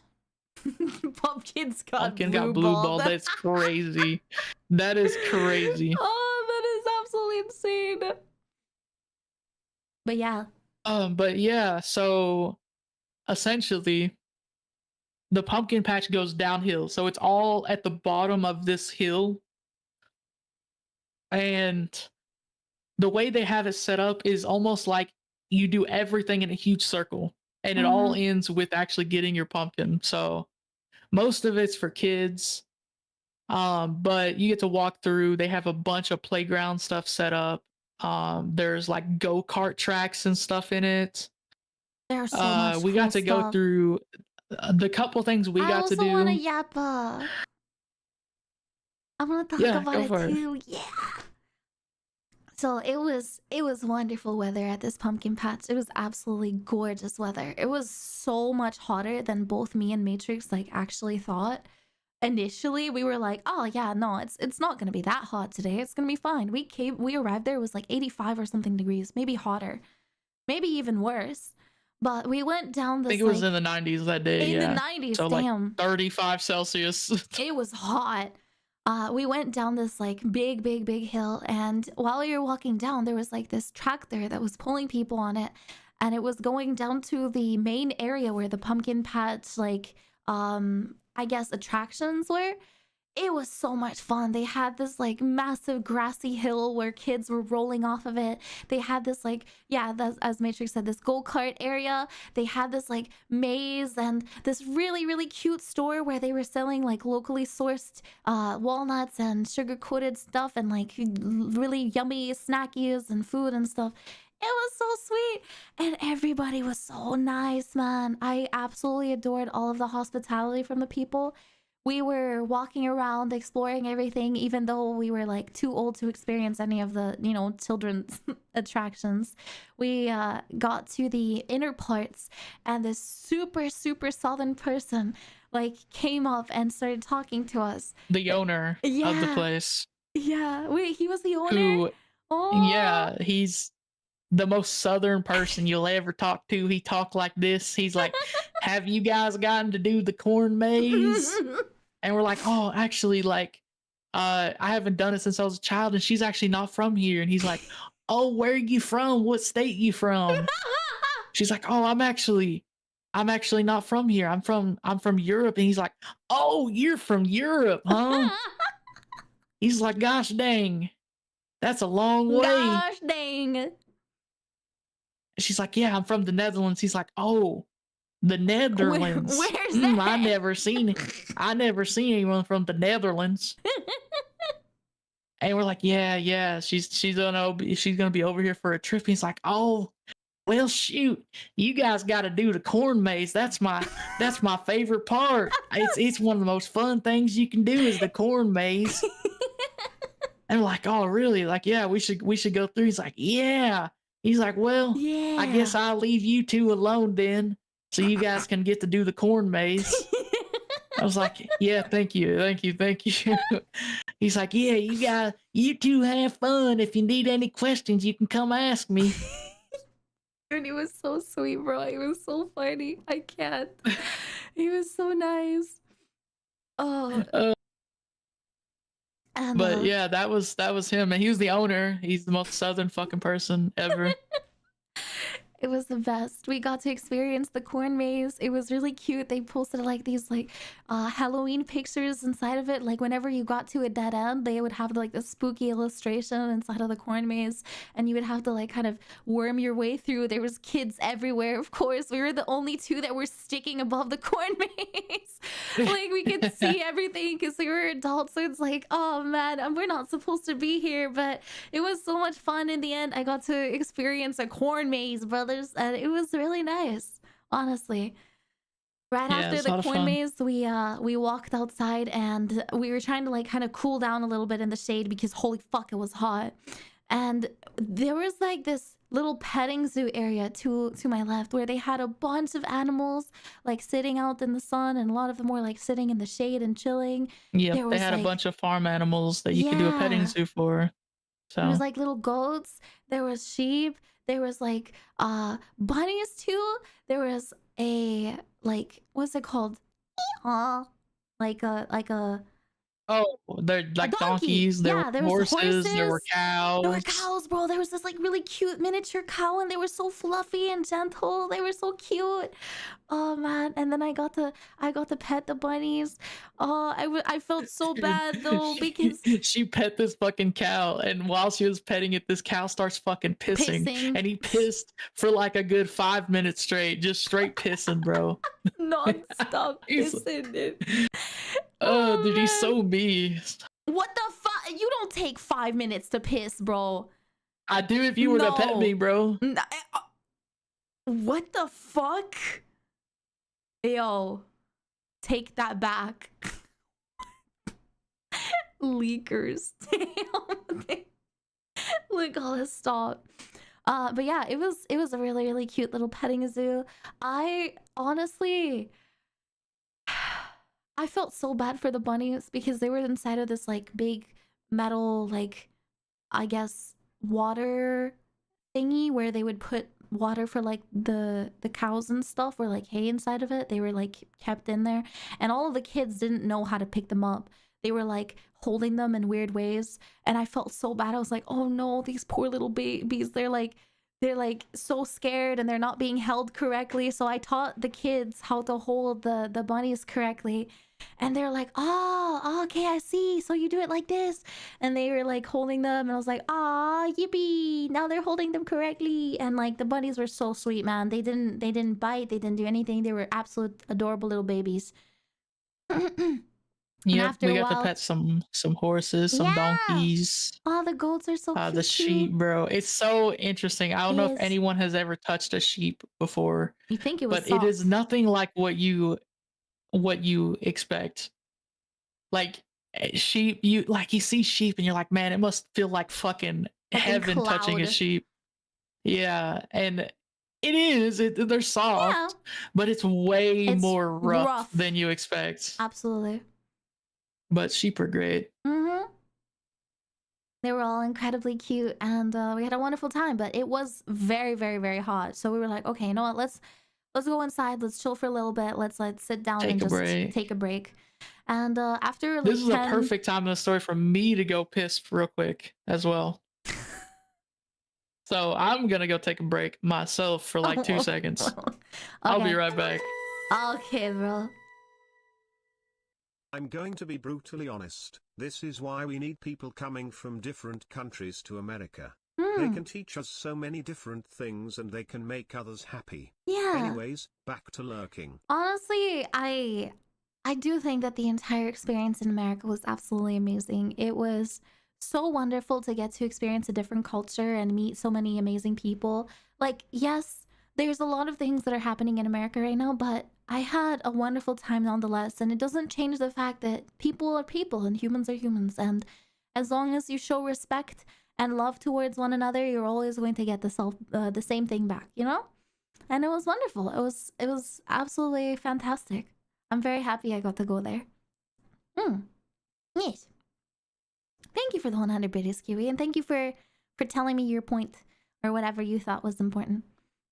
But yeah, we went inside. We had a little break. I should drink something too because my throat is getting coarse. And it was really nice inside of the, what's it called, the barn. it was so nice and cool because the shading, it was so perfect. And then after sitting inside for a little while, we were like, oh man, we still need to do the piece de la résistance. We still need to do the last thing, which was the pumpkin patch. Inside of our ticket, everything was included, including the actual pumpkin that you get at the very, very, very end of the pumpkin patch tour, basically. Because there was this little tour that you could do by taking a truck up a like little mountain area or like a little hilly area, and then it would take you up to the pumpkin patch and the rest of the farm. But to get into that truck, you would have to sit in line. And honestly, it was so incredibly hot. Both me and Matrix were sweating our ass cheeks off. We had to stay in line. We were trying to like rest in the shade as much as possible, but it was so fucking hot and there was barely any shade in that line, so we had to just tough it out. I was sweating under my ass cheeks. Like, you know when you're like standing and your leg meets with your ass? Bro, there was sweat in between every crevice on my leg because the sun was like burning on the back of my head and the back of my ass. It was so bad. But we had an okay time nonetheless, aside from the struggling of the heat. And nah, dude, it his fucking toes- sucked. It fucking sucked. So like near the line, there's a massive hill with a tree right next to it, and everyone sits next to that tree. So we're like, man, it's hot. Let's go sit on this hill. So we do. We're like sitting on this hill, and it was really nice. It's beautiful.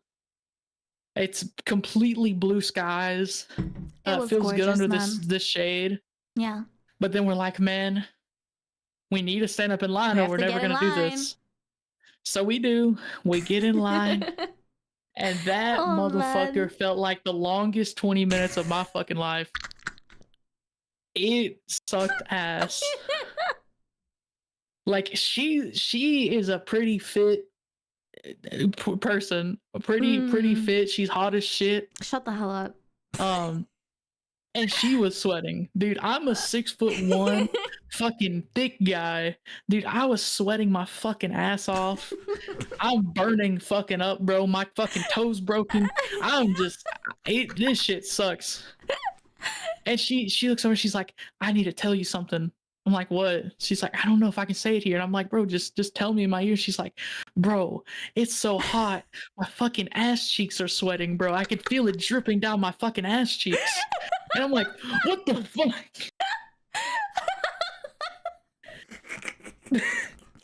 I'm like, good to know. Hey, me too, bro. My ball sack's like a fucking swamp right now. But hey, I don't think any of the children here need to know that. Yeah, no, they do not need to know that. Thanks for sharing. Okay, bro, I share everything with Matrix. You guys don't know, dude. He was like, yeah, bro, my balls are like a swamp. she's like, you know, the crack between your leg and your ass. I'm like, yeah, your fucking ass. She's like, it's so sweaty, and I'm like, bro, my balls, I think fucking Shrek is living in that motherfucker. So yeah, that's how it was standing in line. But finally, we got our fucking turn. And I'll let her talk about it because I've done this before. So. Oh wait, I have to talk about it, man. Yeah, I want to hear your perspective of what it was like to do the pumpkin patch part. Let me clear my throat because holy shit.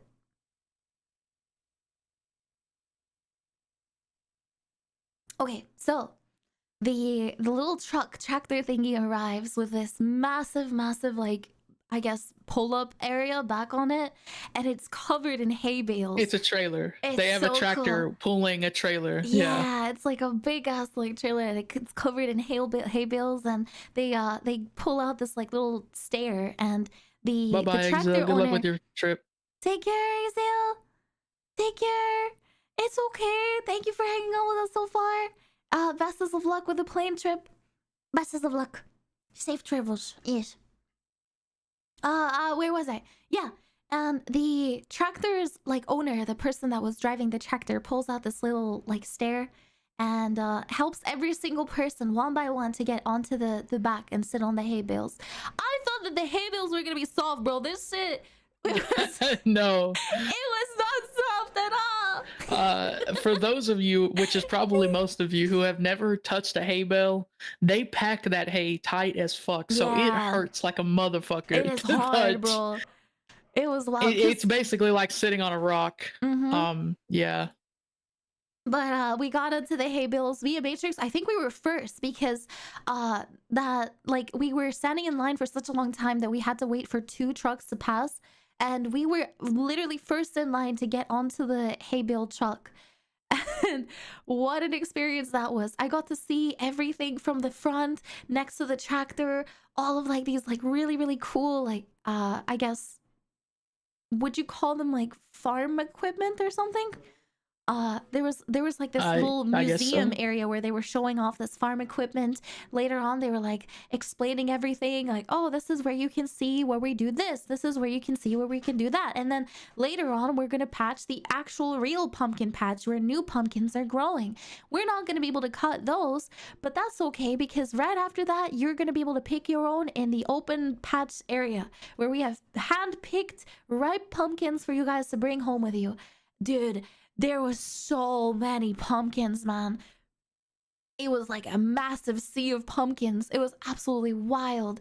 And the owner like lets us go down again, and on the way down, he's like, by the way, I would recommend that you pick the first pumpkin that you see as the one that you decide to go for, because if you go for a different one, you'll just want to go for the first one anyways. So I recommend picking the first one. Yeah, basically don't second guess yourself, because normally people will find one, they're like, oh, I like that one, but I want to look everywhere else, and then it gets taken and they feel bad about it. So I step out of the pumpkin thingy, or like not the tractor thingy, and Matrix actually goes first, and then I step out of it, and I have a little conversation with the owner.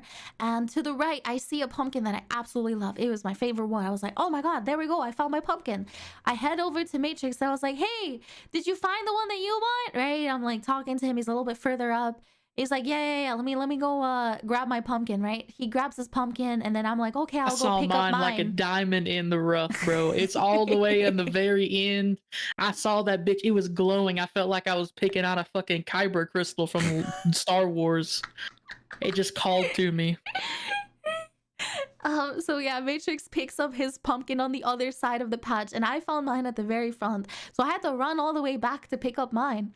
But on the way back, while I was running back to go pick it up, somebody else was like, oh, here, darling, what did you think about this one?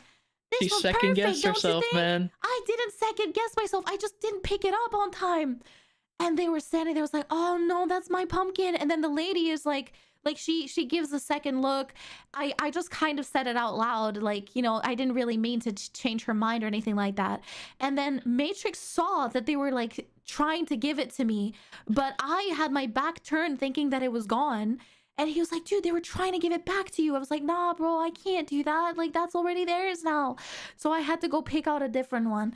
And I was so sad, man. But I found one that I still really, really liked. Unfortunately, my number one pick was taken, but that's okay, because we got a beaut of a second one too. And she got a big boy for her fucking pumpkin with a long ass stem, bro. It was a pretty solid pumpkin. I got me a little small boy. I got me a little small pump. I like the smaller ones. Yeah, I mean, it wasn't small. Mine was like more long. It was like medium and yours size. Was like rounder. Yeah, was like I like the round ones. I like the ones that look a little thick. You know what I'm saying? Yeah, nice and round pumpkin. But so yeah, we get to pick it. He gives us like 15. They normally give you like 15 minutes for everyone to pick their pumpkins, especially for little kids, because you know, little kids are indecisive. But then he rounds us up. He's like, hey, let's go. We're all ready. So he loads us back up. We continue on our journey. Yeah. And that little tractor thingy that I told you guys at the beginning, it takes you all the way down to the bottom part, whereas that's where you like do all the fun little pumpkin patch, what's it called? Like activities and stuff. But that one takes you back up as well. So we were coming back up to the like little gift shop, and the tractor guy was like, hey, maybe you guys could like check out the little gift shop before you leave. You know, if you decide to go back to the activities area, that's totally up to you. You can stay inside of the tractor, but if you'd like to get out, you can check out the little store that we have on the left here. And he drops us off.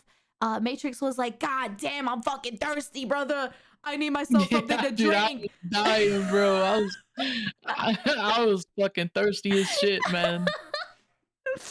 He's like, because the guy's like, oh, you can go into the gift shop. They have a concession stand. You can get some food, some drinks, and they're like, there's also some water fountains. Like water fountains. And we go in, and she's like, oh, you want to get a drink? Found the water I don't want to fountains. get a drink. I found the water fountains, and I was like, oh yeah, sure. Let me go. Let's just go drink from the water fountains. He was like, hell no, I'm getting myself 2 bottles of water.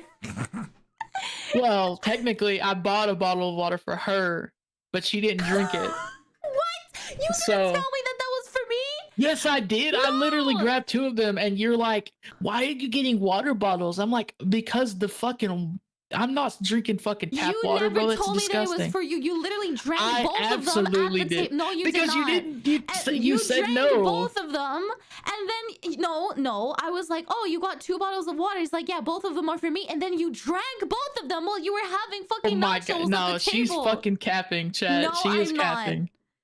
I knew that he was gonna do this, but what happened was I bought nachos for myself, and I asked her if she wanted anything to eat. She didn't. That was good. We got nachos, and I bought 2 waters for us, and she didn't want it because she's like, "Why would I do that if I could just get free water from the fucking sink or whatever?" I wanted a bottle because if I got the bottle, then I would be able to refill it. You dum dum! I thought that you bought those 2 for yourself. You even said that you bought them for yourself. No, I did. I just drank them both myself because you didn't fucking want them. No, I wanted it. You didn't fucking tell me. You said that it was for you. So thinking that Matrix didn't get it for me, I was like, okay, well, fuck it. He's just gonna get something to eat. I'll go check out the little store. Shut up. So they had this like really cute little, I guess, gift shop store section where they had a bunch of homemade foods and stuff. Shut up with the women teacup, dude. Shut the women coffee emoji, bro. What's that? But he asked to give her food, bro. Don't even try and pin this on me. Nah, bro. No, he you better want to give me the water stop bottle, right now. No, okay, dude. All right, man. But I went into the little gift shop and they had so many different things, bro. It was absolutely wild. They had like, it smelled fucking amazing because they were roasting, like hand roasting walnuts and covering them in sugar and stuff. I got one of those and I got some like jalapeno jam. And I was so confused, or not confused, I was like befuddled as to which one to get. And this super southern lady is like, oh darn, you're having a hard time picking, huh? Well, I would recommend the jalapeno one. You could spread that onto some toast and you'll be the top of any party. It's absolutely delicious. She was so sweet, bro. Oh man, I can't with all the people here. I'm not even gonna lie. Like they're so amazing. Oh man, I had a wonderful time. Everybody was so sweet. I was like, you know what? Fuck it. I'll get both of them. Because I had already bought the strawberry one, but I was kind of like contemplating if I wanted to get a different one. So I was like, you know what? I'll get both of them. I'll get the jalapeno one that she recommended, and I'll get the strawberry one too. And in the end, I'm very happy that I did because they're absolutely bussin'. They're fucking delicious, bro. Homemade jams, oh my goodness. Manfu fucking loves them. He's like, dude, this is the best thing that you've ever gifted me. I love it so much. Yeah, and I don't know if it was apparent enough, but they make those on the farm that we were on. Like everything. Yeah. This is like an entire shelf, homemade. Maybe like 50 different fucking variations of jam and jellies and all this stuff. And they make them right where we were at, and they fucking jar them and they sell them. It's actually it's awesome. It has like made in Oklahoma written on it. It's so cute, bro. They have this like really adorable like design for every single one of the labels is different. It shows exactly what is inside of it. Like, oh, is it jalapeno blueberry? Is it jalapeno strawberry? Is it jalapeno pineapple or something?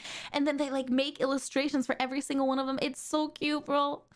It's so sweet. Oh man. And I brought them home. I ate my fucking nachos. That shit tore my fucking insides out, bro. It was bad.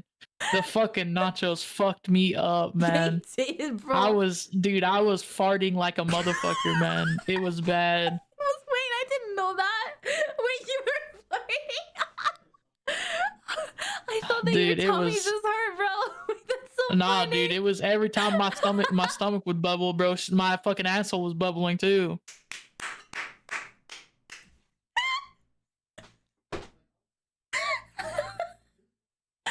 God damn.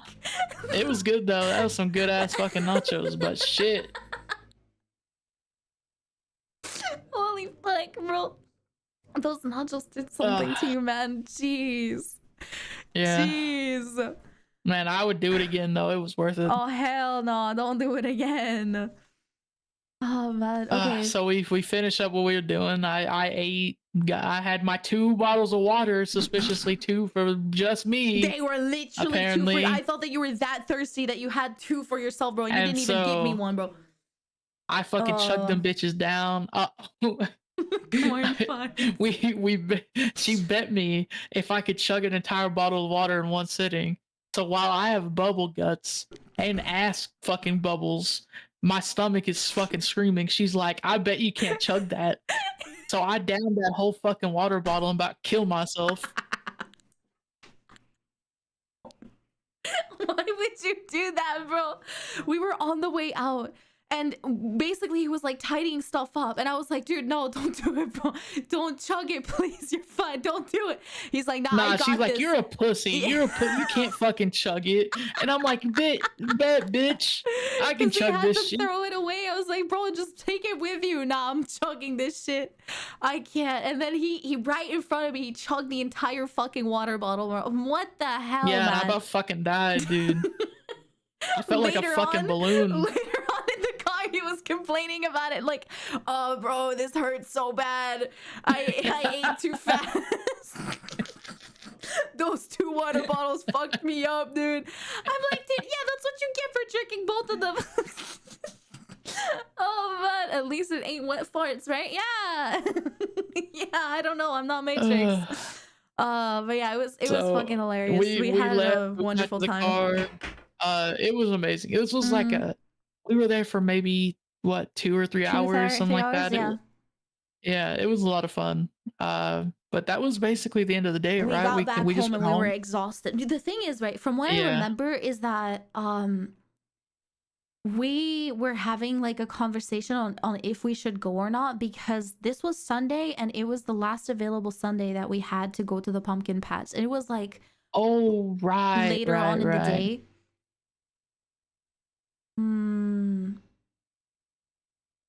Yeah, because I think that you brought me to like Hobby Lobby and we did some stuff earlier in the day where I took her to some you brought me to like Hobby Lobby. We got a bunch of stores. Some cute little. We also went back to Walmart and stuff because we were looking for some clothes for her, and so we had a long day of just going through stores of buying stuff, and so we're like, we're exhausted. Let's head back home. Let's head back home. And then I checked the schedule for the pumpkin patch, and we found out that today, which was the last possible day for us to go. Yup. So yeah, we went to the pumpkin patch and we were fucking exhausted. So that was the end of our day. We went home. I was already wearing like PJs and everything, and Matrix was like, bro, we're not going. What the hell? Like you're all comfy, you're all like nice and like, you know, relaxed, and now we're gonna have to put back on your like clothes and shit and like get all neat to go outside. I'm like, fuck that. I'm experiencing this. We're going to this pumpkin patch. I am so happy that we did. So incredibly happy that we did. It was a wonderful experience. Yeah, like, it was really nice. Resting, what's that? And then the rest of the day we spent playing Breath of the Wild, I think. We played some Zelda that I've never played before. It was so much fun. I loved watching Matrix play Breath of the Wild. It was the best, honestly. So much fun. Yeah, it was goated, bro. I'm so fucking good at that game. It's actually incredible. I was so good. I almost beat it. Keep telling yourself that. Thought about speedrunning it, but bro was dying so much. I was like, are you good? Do you need any help? Do you want me to get you through it? He's like, no. Don't worry. I got this. He's dead again. No. Don't worry. I got this. Like one more try. Next try. Nah, dude, I almost fucking soloed Ganon on my first attempt. He was losing against the fucking hobgoblins, dude. Homie Dude, was I spent fucking 30 clapped. minutes fighting a fucking ancient weapon bitch, whatever the fuck, the little tentacle fuckers. Do you guys remember the very, very start of the game where you have the guardian in front of the bomb temple that you need to complete so that you can get the bomb ability? Matrix was trying to kill an unstable guardian with like I almost killed him. He got lucky. Bro, with a stick. I almost killed that motherfucker with a stick. He's so lucky I ran out of weapons, or I would have beat him with my bare hands. It was so funny. He was screaming his ass off. He's like, trying to run away from it when the laser was about to hit. It was the funniest shit ever. Where's my first Breath of the Wild playthrough? Where's the VOD? Oh, well, I'll post it later. Unfortunate. You should have just been there, brother. Yeah. Unlucky. Nah, but I kicked that fucking Guardian's ass though. He just got lucky. I ran out of weapons. But it was close. I swear to God, it was close. I have the footage in my head. In your head. In your head. You have the footage in your head. Yes, sir. Yeah, I fucking hope you have the footage in your head, bro. I fucking hope you do. Oh my God. Yeah. Yeah. I mean, he did pretty good, Tad. I would say for a first time trier, he didn't do that bad. He was incredibly stubborn, but it worked out for him in the end. Stubborn? No, I'm goated is what I am. I'm him. I was telling him to go back and make like heat resistant recipes so that he wouldn't fucking cook alive. And instead of making a heat resistant recipe with the fucking spicy chilies. No, it was cold resist technically. Or cold resist or whatever. Yeah, you're right. Cold resistant recipes with the chilies. He decided to like absolutely just Giga Chad plow through it with just a torch. If the torch went off, it is what it is. He would run back. Any Breath of the Wild enjoyers, bro, you know, you get to the part where either you go to the hot place with the hot zone or the cold place with the snow. I went to the cold place and she's like, you can't go there yet, Matrix. You can't go there yet. You need the fucking armor that gets you warm. And I said, fuck that shit. And I fucking went head first into it and I did it. I got to the shrine. She's like, you don't know what you're doing. This isn't possible. And guess what? Guess who fucking did it? After like literally 500 tries of you dying and dying and dying. I'm him. I'm him. He took the risk and went for it again and again and again and again. I was just watching him like, bro, what the fuck are you doing, man? He was screaming half of the time, getting followed and frozen by ice jellies the rest of the time, getting fucking like killed by the hobgoblins. Dude, it was wild. It was crazy. This guy. Yeah, I had those fucking bats that kept flying at me and I wasn't strong enough to kill them yet, so I just had to dodge them. And I couldn't dodge because I had the fucking like the whatever the torch. So I just had to run past them. But I'm him. He did it in the end. I did the same thing in the hot area too. The lava area? I don't think that you went. Did you get to the hot area? No, we did, but like I didn't get to finish it because we had, you had to leave, but I was still doing it. Bro, so when are we getting the continuation? When are you getting it on your PC so that we can watch you play it, huh? Live streams when? You're cutting out. Live streams when? Chat? Is she? I can't hear her. Chat. This motherfucker. Dude, you better share it with us, man. I want to watch the rest of it, man. What the fuck, bro? I don't know. I can't hear you. I can't hear. So we're just gonna have to. This guy's a little bitch and he likes toes. Matrix, come on. Damn right I do. Damn right I do. Hey, I gotta point out something. We found out that they had the longitude and latitude right below her feet at one of the pictures. And I was just saying, hey, man, that's a monumental ass place to be. The same place where those feet touch the ground. I'd be on my hands and fucking knees licking that shit up, bro. No, please, no. I went back the day after we sent her, bro. I went back to Buc-ee's. I also got kicked out that day, but I don't know why. What did you do?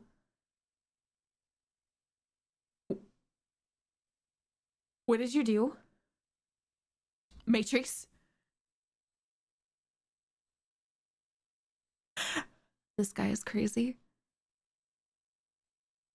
So the next day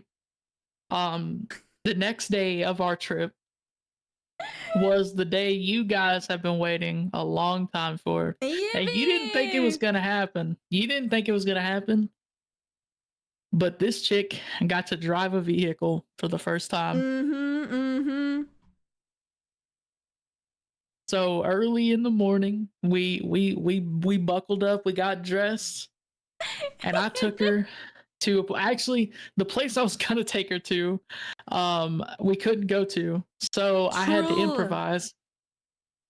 And I took her to the back rooms because it was Monday. It was closed because there was like school like areas basically. It was close to a school region, and Matrix usually went to practice there with his like family when he was young during like days off.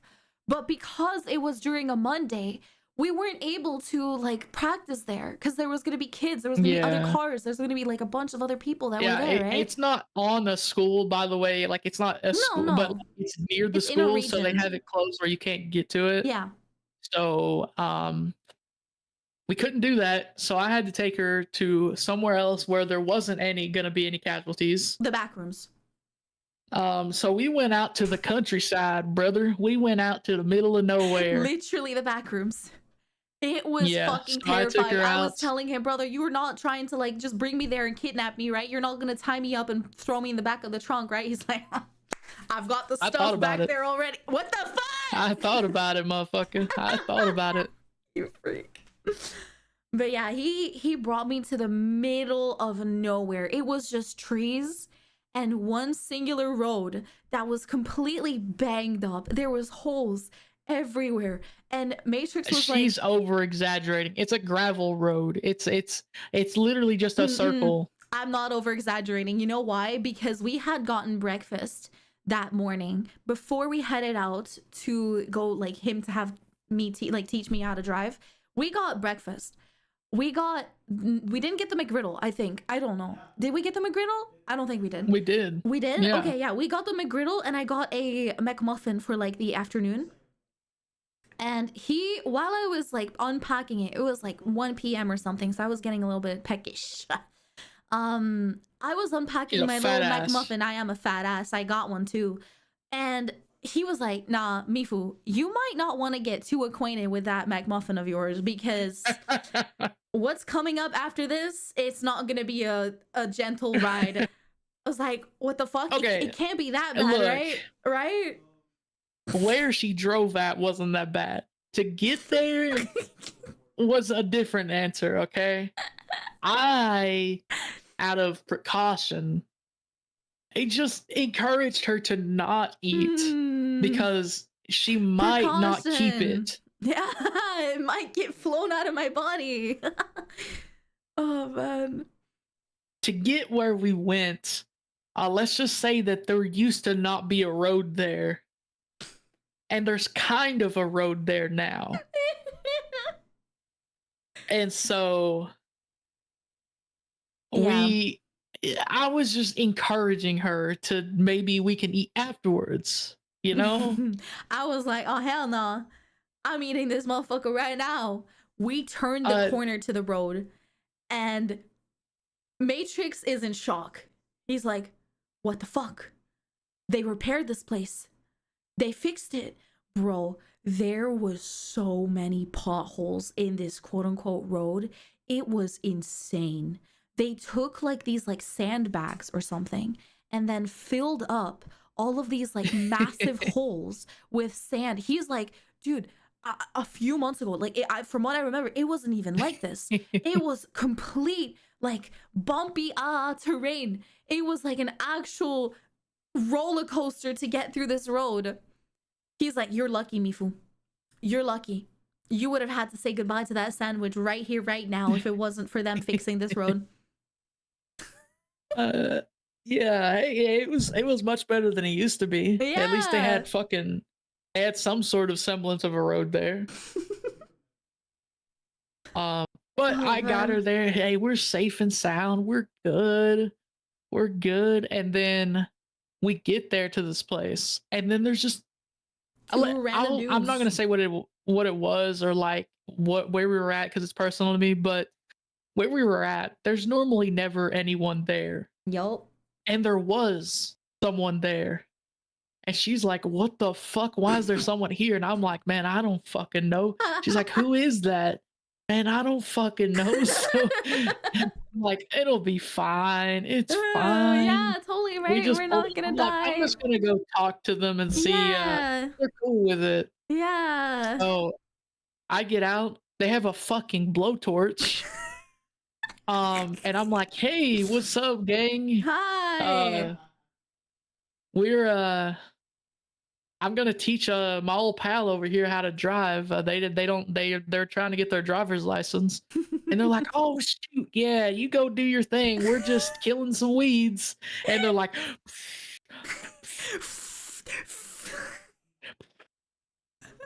and I'm like, "Holy shit! Okay, hey, good for you, man. Good for you. You do your thing." And they're like, "Yeah, good luck, partner." So we go back to the car, and she's still sitting in the passenger, and I'm like, "Hey, girl, get that fat ass out of there. Let's get up." I was so scared, bro. So she jumps in the driver's seat, and so I was anxious I've taught a few people how to drive. So she's like, why are you not getting in the car?" And I'm like, "Well, I need to show you how to." You were gonna go get into the car. I didn't. No, I wasn't. Want you I to was get at the into driver's car. side. I was like, hell no. You're not going to the other side because no, you were gonna go to the other side to like show me everything from there, but I didn't want to like you to leave the driver's side because I was way too terrified to have like me sitting there. We'll just go with what she's saying, but I definitely know how I teach people. So I'm showing her how to drive, or showing her what to like do, all the buttons and what stuff. all the things are. And it doesn't take that long. Car's not that complicated. It's just a death machine. Surely. So I mean, I'll let you tell her what it's tell him what it's like. What it was like. Oh man, I've got to say it. Okay, so Matrix shows me around. He was sitting right next to me with the driver's seat. He was like, "Okay, you can just sit there. Don't touch anything. This is your brake, and this is your gas. Don't think about anything else. Here is the breaker, like the thingy, the box on the side." And he showed me all like the buttons. Okay, this means like how much gas you have in the tank. This means how fast you're going. Blah blah blah blah. And he's like, "Okay, this is like what was it called again? The thing that you like put it in park and you put it in reverse and you have like numbers next to it." And he explained everything to me. He was like, "Okay, the gear shift." Yeah, the gear shift. That's the word. He was like, "Okay, this is the gear shift. You're going to have to learn what is what, and you're gonna have to be able to swap gears whenever you need to." No, So- it's not. It's not a manual. It's an automatic. So she didn't need to learn anything really. Thank God. So after a while of him showing me everything, he was like, "Okay, now let's try and take our foot off of the gas. Don't do anything. Off the brake. Or off the brake. Oh yeah, that's the word. Off of the brake. Don't do anything. Don't touch anything. Don't even touch the steering wheel. Just take your foot off of the gas." And the car started rolling down because we were in like a bit of a hilly stop for area. the ad, maybe? Oh yeah. I'm gonna go piss too because I need to pee. I'll be right back. Yeah, well, we'll talk about it after the ad. Yes.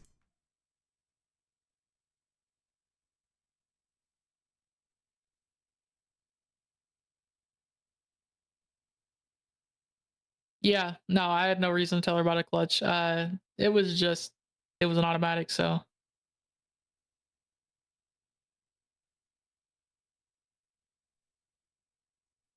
I did tell her that, so she'll tell you in a second, but essentially how I teach people to drive is I don't let them touch the gas for the first 30 minutes of driving, maybe even an hour.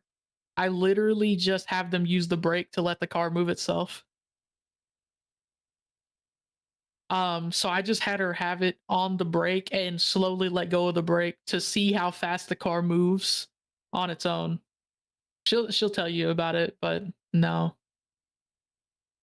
It is funny though, because I did obviously have her, have her drive, using the gas. And it's, can you give us thick ass Southern accent, please? I play RDR2. I'm obsessed with the Southern accent. I hate the Southern accent though, man. Is my accent not Southern enough, man?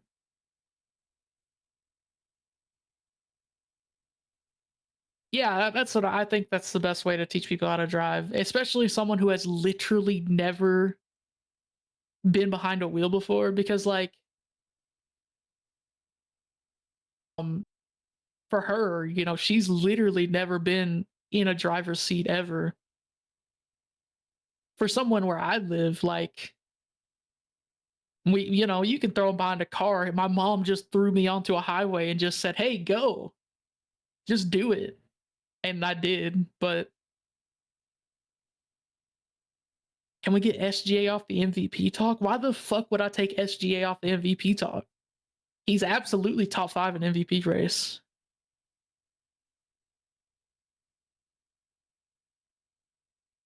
He's not one. They're crazy for saying he's one, but he's in the top 5. Yeah, I that's how it was for a lot of us, was just, hey, you know what? You know how to drive a car, just do it, just go.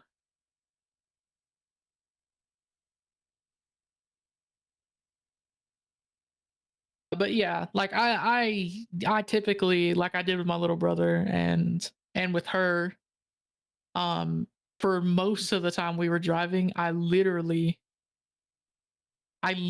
just let her use the brake and no touching the gas. Because if, for all of you who have driven before, when you first touch the gas, you have no idea how fast a car can go. It gets fast quick, and it's scary, especially if you're already nervous about driving.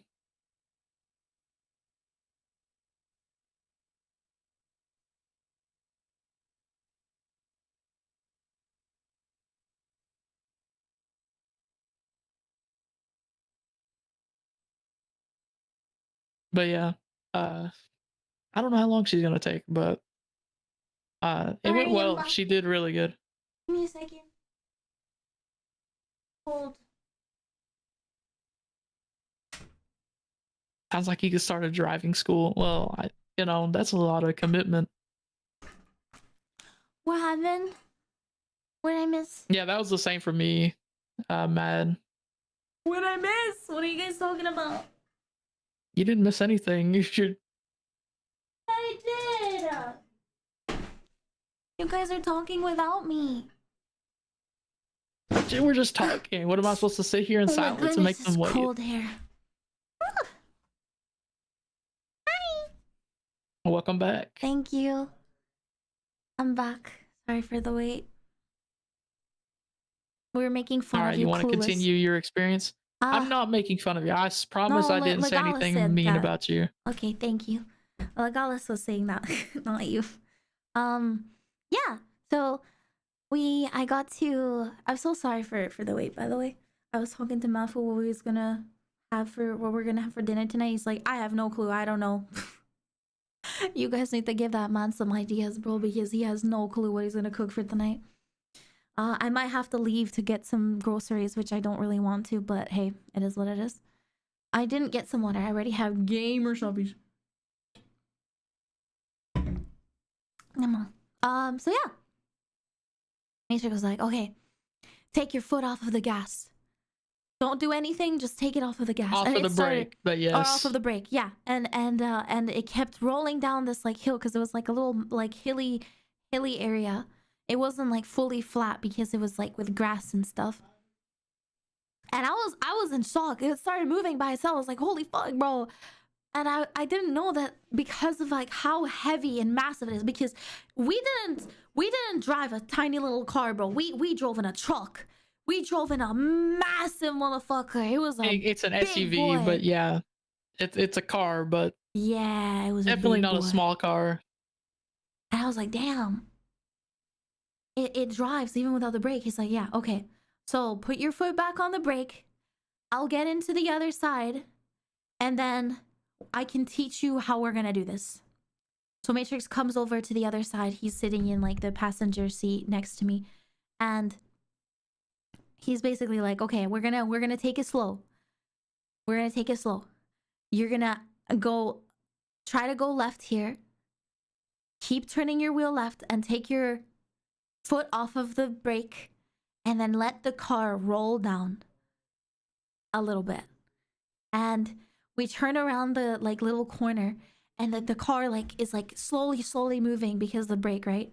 He's like, okay, you're gonna have to be careful here. You're gonna have to press the brake a little bit more because there's a hole in the ground. There's like this little like how do you say that? Like a dent.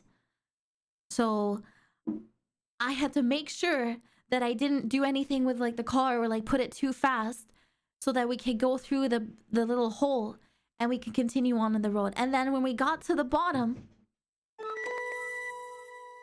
oh, what, Kiwi? Why is it not saying anything? What's going on? Oh. What? Okay, well that was weird.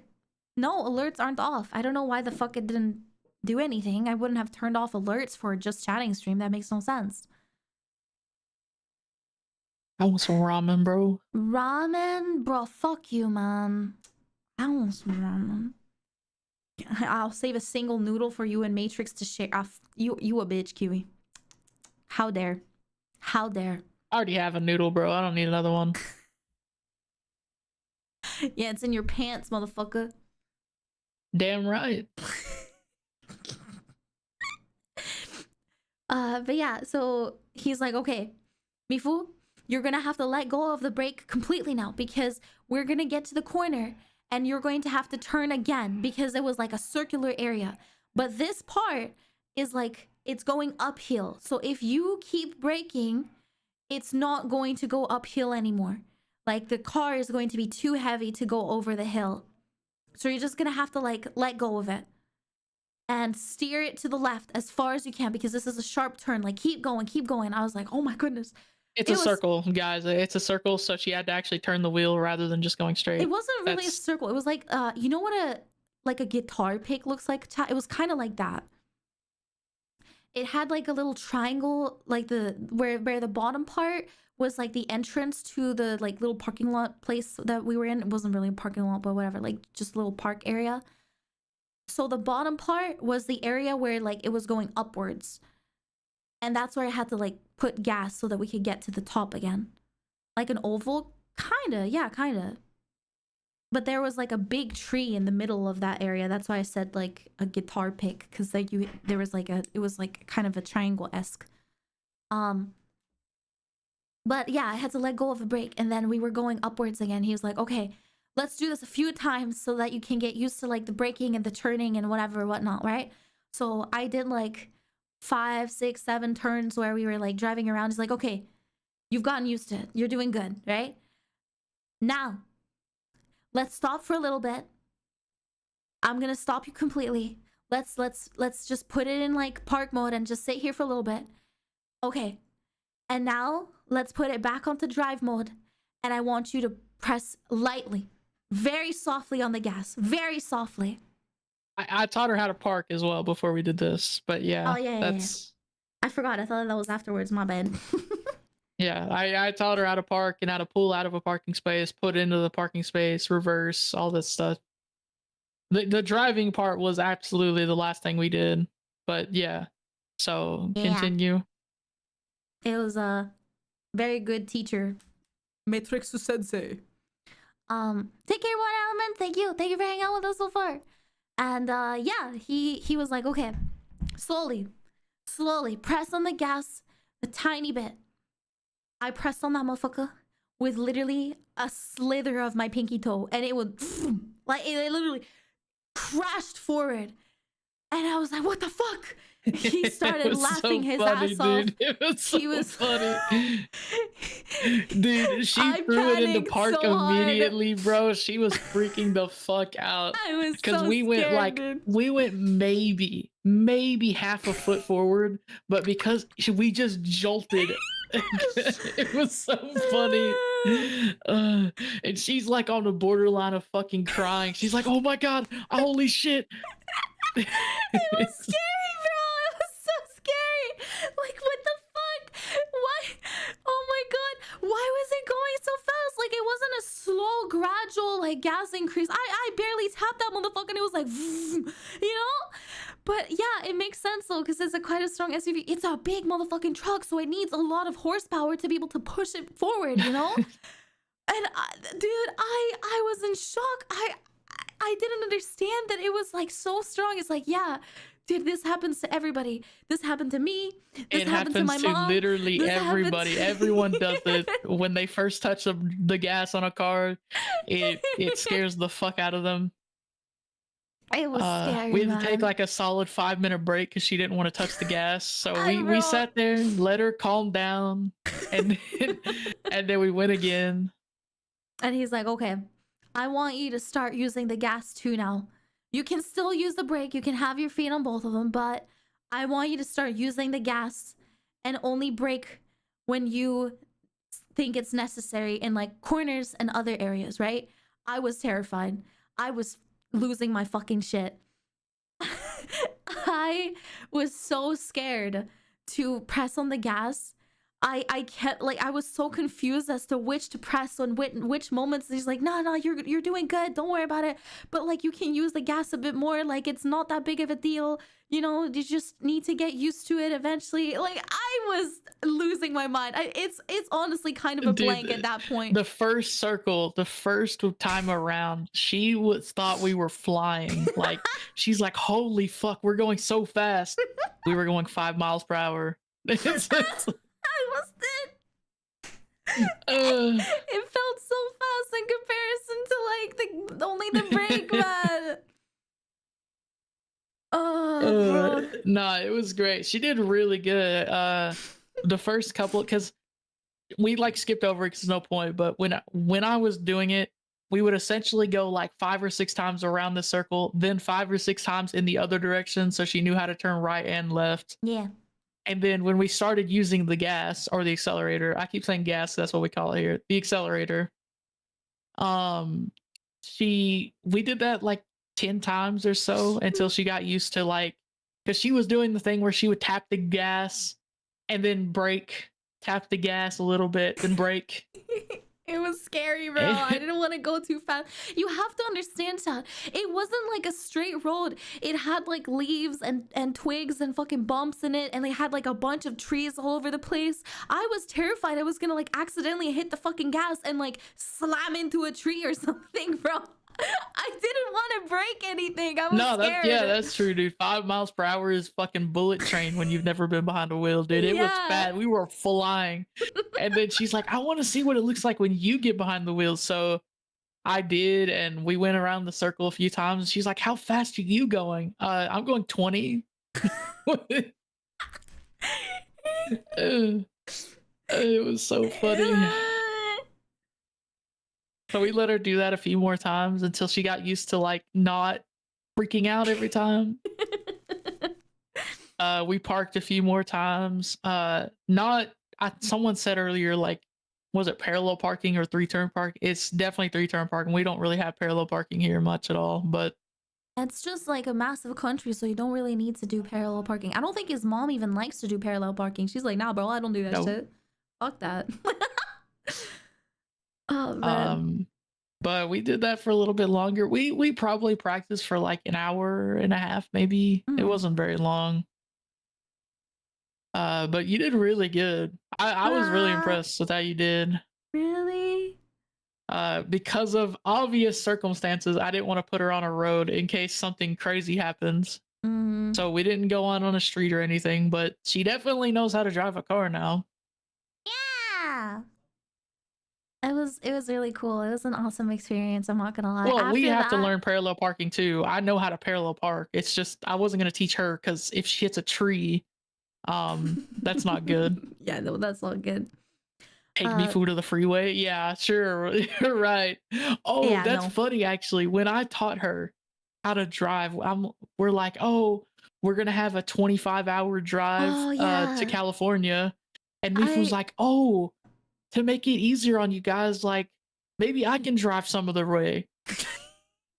So what my mental mindset was, what I had in my head that these freeways were like those completely empty, like wow wow wow, you know, fucking desert roads that have She nothing. thought some fucking except Route 66 single lane road where you're just alone for miles. Alone. No. I was like, oh, I'm just gonna have to like press the gas and then just go forward, and there's literally nobody. It's just me and the car and a road. Bro, these fucking roads are terrifying. There's so many trucks everywhere. There's so many cars like taking each other over. It's pitch fucking black. There's no fucking highway lights. I'd assume there'd be highway lights. Nothing. I was dead fucking. I was laughing so hard, dude. She's like, maybe I can drive some of the way so it's not so hard on you and your mom. And I'm dying. She's like, why are you laughing at me? It's not funny. Like, it's not gonna be that bad, right? Yeah, you've never even been on a street before and you want to drive on a 16-lane highway. I thought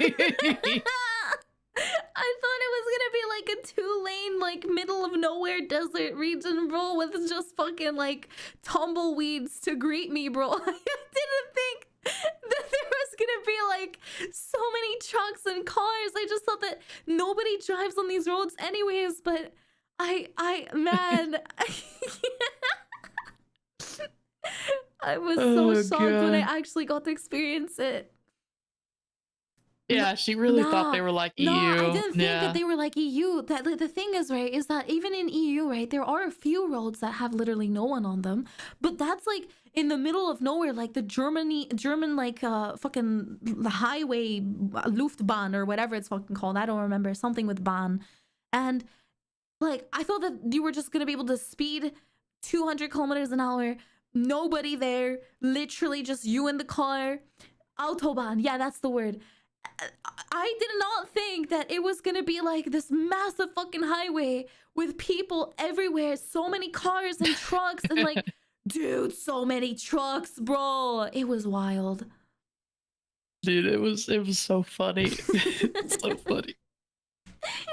Oh god. But yeah, she did really well. Like, obviously everyone's like, oh, she's gonna hit something, and maybe she would have, but you know, she's got a pretty solid teacher, so. Okay, brother. Okay, dude. Show off. Nah, she did. I was confident enough to put her on like a rural area street where it's just like houses and stuff. Yeah, he told me, he was like, dude, Mifu, if you were to stay here longer, or if we were like planning for you to stay here for a big period of time and you actually were serious about getting your driver's license, I wouldn't mind like putting you onto one of the more like inner town rural area roads like right now, bro. But you're not gonna go get your driver's license, so there's no point in doing that anyway. So yeah, there's no point doing that. And then, you know, in the off chance that something bad happens, might obviously go wrong, you know, the entire trip is gonna be cooked, because I was using the car that we were gonna use during the actual road trip. Well, that's not the reason I said that. It was more like, man, if something bad happened to you, that's obviously not a good thing. Nah. But there's no way. But yeah, she definitely could have, and she's pretty good. So, you might see a wild little Dutch girl on the roads one day. Who knows? Yeah, bro. What is a 380 HP car? horsepower, 380 horsepower. Oh, horsepower. Is that a lot? Initial D driver. Yeah, I had a really yeah. good experience. I will say it was also very sweet of Matrix that he helped me, like, or at least taught me how to drive and do the basics. And it was scary. It was terrifying. I'm still nervous right now thinking about it, but I had a good experience. It was really nice. Yeah. The most powerful car I've car you've driven is 120. What the fuck? Holy fuck! That's a weak ass car. That's what I'm saying though, Matrix. We don't have a lot of insane cars. That's what I was like completely shocked out of my mind when I went to America and everything was massive. That doesn't make any sense though, because Europe is the birth of fucking sports vehicles. So it's like, surely they got some nice cars over there. I mean, I'm sure they do, but only the very expensive ones, and not everybody can afford those. And even if you can, you can't really use them here because the roads have like a massive speed limitation because of how small it is. But yeah, we finished the driving. What else did we do that day? I don't remember. We had the McGriddle. I was like, oh, it was really interesting. Oh, that's it. Yeah, I think we literally just played Breath of the Wild for the rest of the day, right? I was like tired, and we were like, oh, we're gonna have to go on to the trip soon, so we might as well like just chill for a little bit because tomorrow was going to be Oklahoma City, and it was gonna be a really big day out. Right. Yeah. Okay. Yeah. So we just chilled for the rest of the day after her driving instruction. It was nice. We watched some movies, I think, and then we played some games and well, we kind of skipped over it, but it doesn't really matter that much when it happened. But she got to experience an American football game. My team got their ass kicked. It was wild, bro. I felt so bad. Matrix's mom was so pissed off as well. She was so mad. Yeah, I was so mad, dude. It was so funny. They play like dog shit, but it's okay. She got to experience it though. She had no idea what was going on, but she got to see people hit each other. So I mean, it was cool nonetheless. No, we didn't go to a physical game. No, we didn't go to it. We watched it on TV. Home, but still, it was a lot of fun nonetheless. I know the rules now. I didn't understand them at first, but they explained it to me, and it was like, oh, interesting. I was very yeah, she understands the premise of the game now, which is more than she did beforehand. So yeah. Watch yeah, the game, she jinxed it. And experience America. How did I jinx it? What the fuck? I didn't even know anything about the game. What do you mean? All I'm saying is, ever since you left, we've been playing good. And ever since I left, you've been sad. So what does that do? Well, that's a me thing. That's a me issue, so. How dare you? Don't bring that up. I'm unlucky. I'm a bad luck charm. Don't cry. Her aura affected the team. That's what I'm saying, bro. She took all of America's aura and took it for herself. No, I did not. Shut up. Shush. Does Mifu have a favorite team? Her favorite team is the Oklahoma Sooners. Yeah. That's who it is. Yes. And she hates Texas. I hate Texas. Texas. Fuck Texas. They have horrible cars that make too much noise and they're dog shit at driving. Yeah. That's right. Tell them, girl, yeah. Fuck Texas.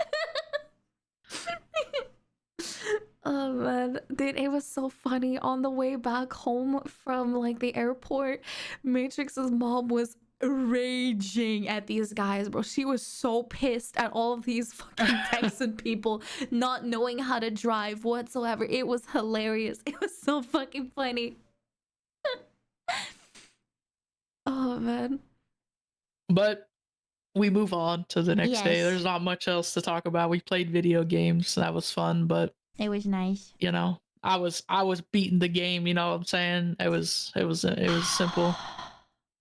Yeah. But The next day, again, we had some clothes that she needed to get because she's a hefty gal, and we wanted to get her some clothes. So we had to go to the city. Um, and Oklahoma City is the state capital, so it's like a good 3 hours from our home. Yes. And we were gonna do a day trip to go and see some gardens and some like The state botanical monuments and gardens. such. And we got there, and it was a good day. It did not go the way we thought it was gonna go, It though. did not go the way that we planned initially. We spent a lot of time just clothes shopping.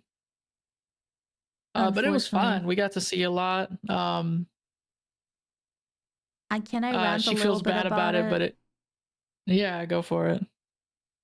So basically, the entire plan was once I got to America, we would be able to find my size for bras because I have big bulbers.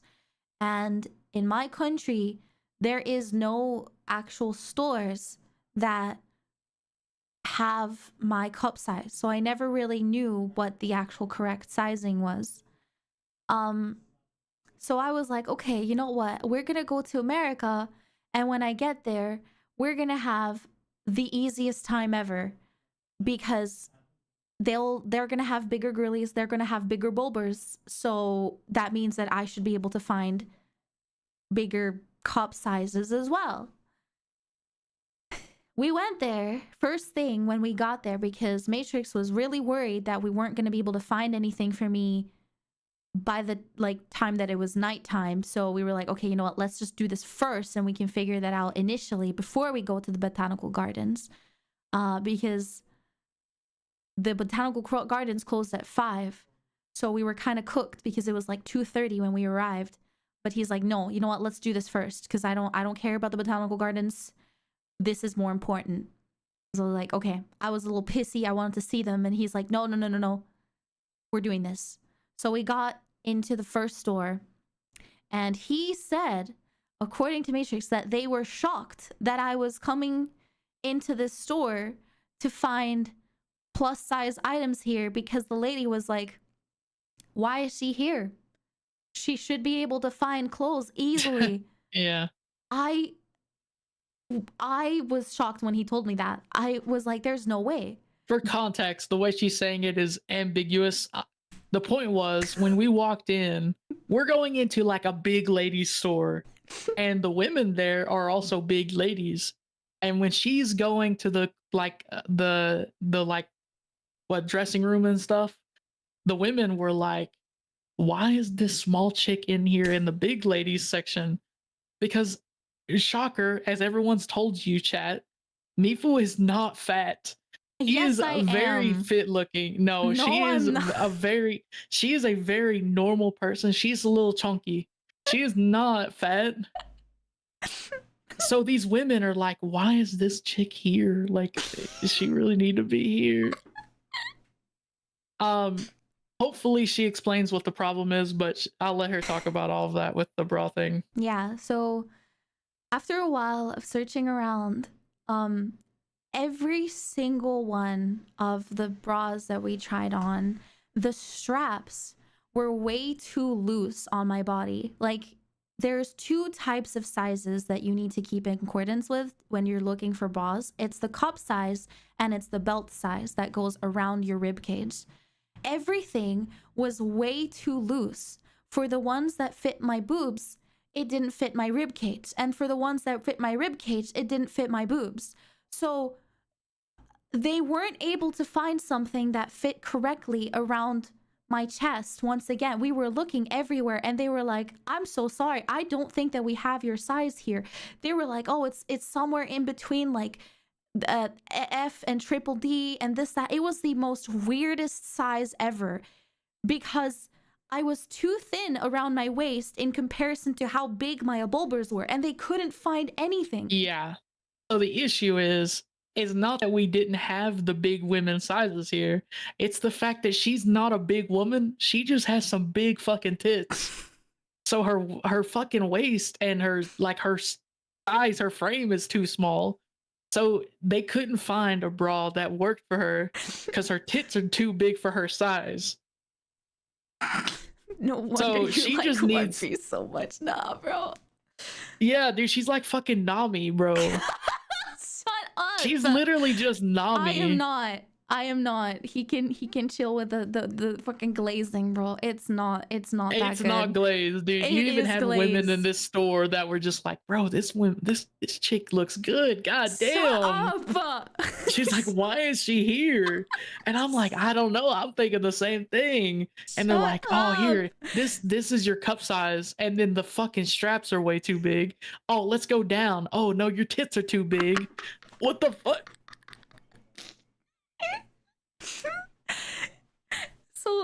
So after a very fortunate first store experience, we went into the second store, and of course the same thing happened there.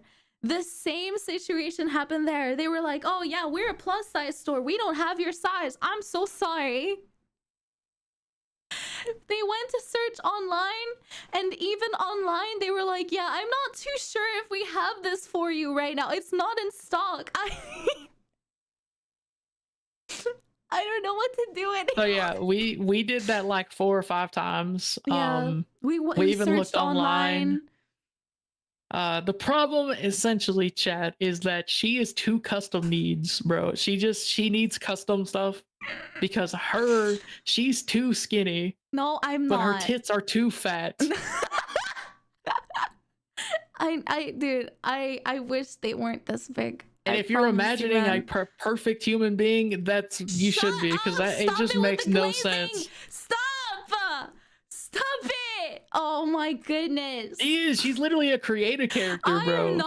I am not. No, this guy is glazing me to no fucking avail. It's not that glazed. Good. This is true. How many bras did we buy for you there? None. How many bras did we buy for you? Okay, exactly. Okay, but bra size is one thing. It doesn't change the fact that I'm a big motherfucker. You know, like if I had smaller titties, if I was a smaller girly, I wouldn't have had this issue, bro.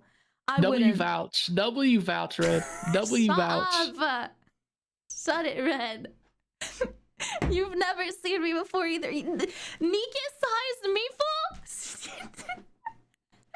She kind of is a Nika, yeah. What? Because those characters don't make sense either. They're fucking skinny as shit, and they have tits the size of the screen. Matrix, this ramen place is really cool looking. Man. It also has its own robot. Sorry to interrupt, but I was so eager to tell you guys. Nice. I'm so excited to eat. Enjoy. Also, you two, stop. Both of you are awesome. Keep being awesome, you both. Yeah, no. He's awesome. I'm not. Mifu must be from the Tetra line entertainment. If only, bro. If only. Oh man, nah. I'm getting glazed to smithereens here. Getting glazed to the fucking moon and back. Deserved the glaze. No. We didn't, Red. Unfortunately, like literally, the only way we're gonna get something like that for her is if it's custom. Custom stores. Yeah, like there's nothing that's gonna fit her properly because she's just too fit. I am not. That is a fucking lie. This guy needs to shut the hell up. That is not true. I need to work out. I need to lose weight. According to my BMI, it's still obese, so I need to fucking work on it, bro. Your tits are carrying half of your BMI index, dude. What the like? Shut the fuck up. No. I know your weight, and half of it's in your tits.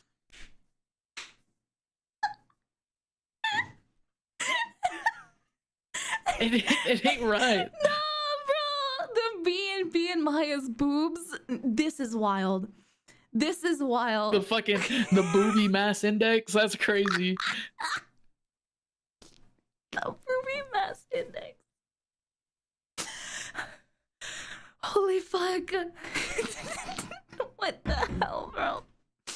But yeah. That's true though. She's got like 20% of it's in her ass too. Cause that shit is fat as hell.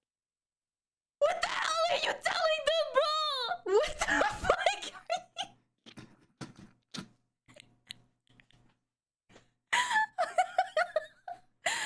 No, dude, Goober, you are cooking, bro. God built her differently, bro. No, what does that You know even what they mean? say? God created us all equally. She's the reason that's not true. That is not true. Right. No.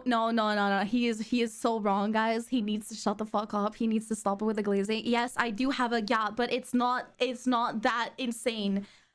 Bro.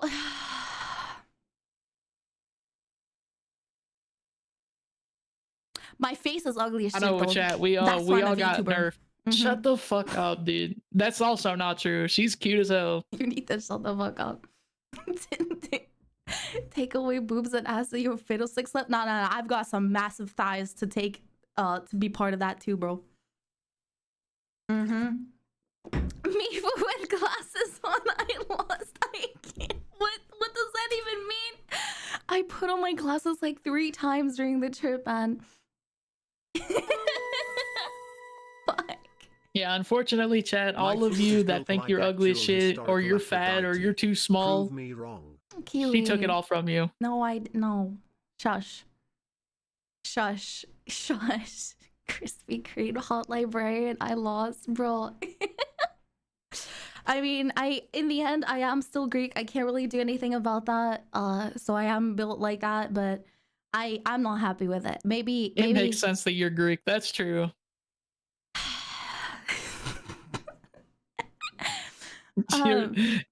Anyways, she's built different. Literally. This guy needs to shut the fuck up. But yeah. So our entire day, like, it wasn't a bad day. She was all pouty and stuff about how she ruined the day. It wasn't bad. We had a lot of fun. I was like, but I feel so bad. It was just like, we didn't really get to do what we wanted to that day because we were trying to look for stuff. But the good thing is, we found out what her size is, and we found out what we need to do to get it.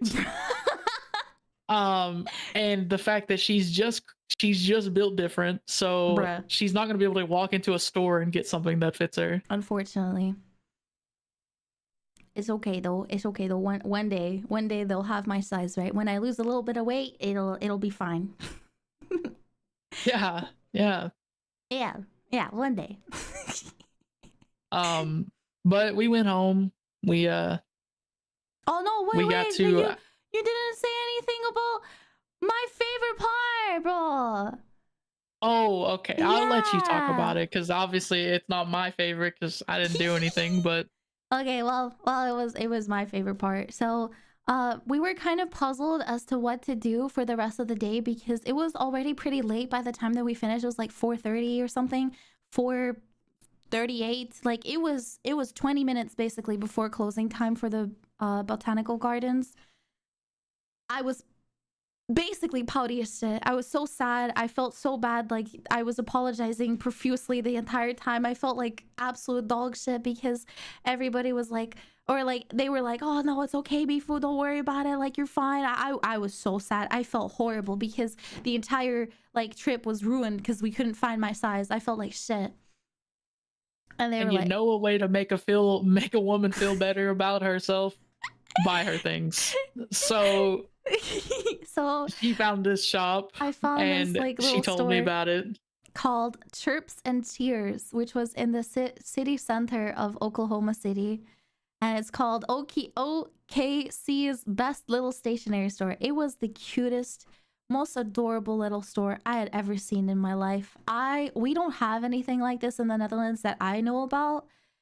And we went inside. It was the most smallest, tiniest little store. They had little like tapes and stationery and sketchbooks and like a bunch of different like fountain pens and all this like adorable little stickers and an entire wall of fucking stickers, dude. Of tape and shit. Like it was the most heaven. Mifu ass store of all time. It was. I had no business in there. I was just standing around with my fucking card in my hand, just waiting. It was so nice, man. And we got to pick out a bunch of different stuff. And then Matrix was like, yeah, you know what? I'm getting this for you. I don't fucking care if it's expensive. I'll buy it for you, whatever. Like, when are you going to be able to be here again, right?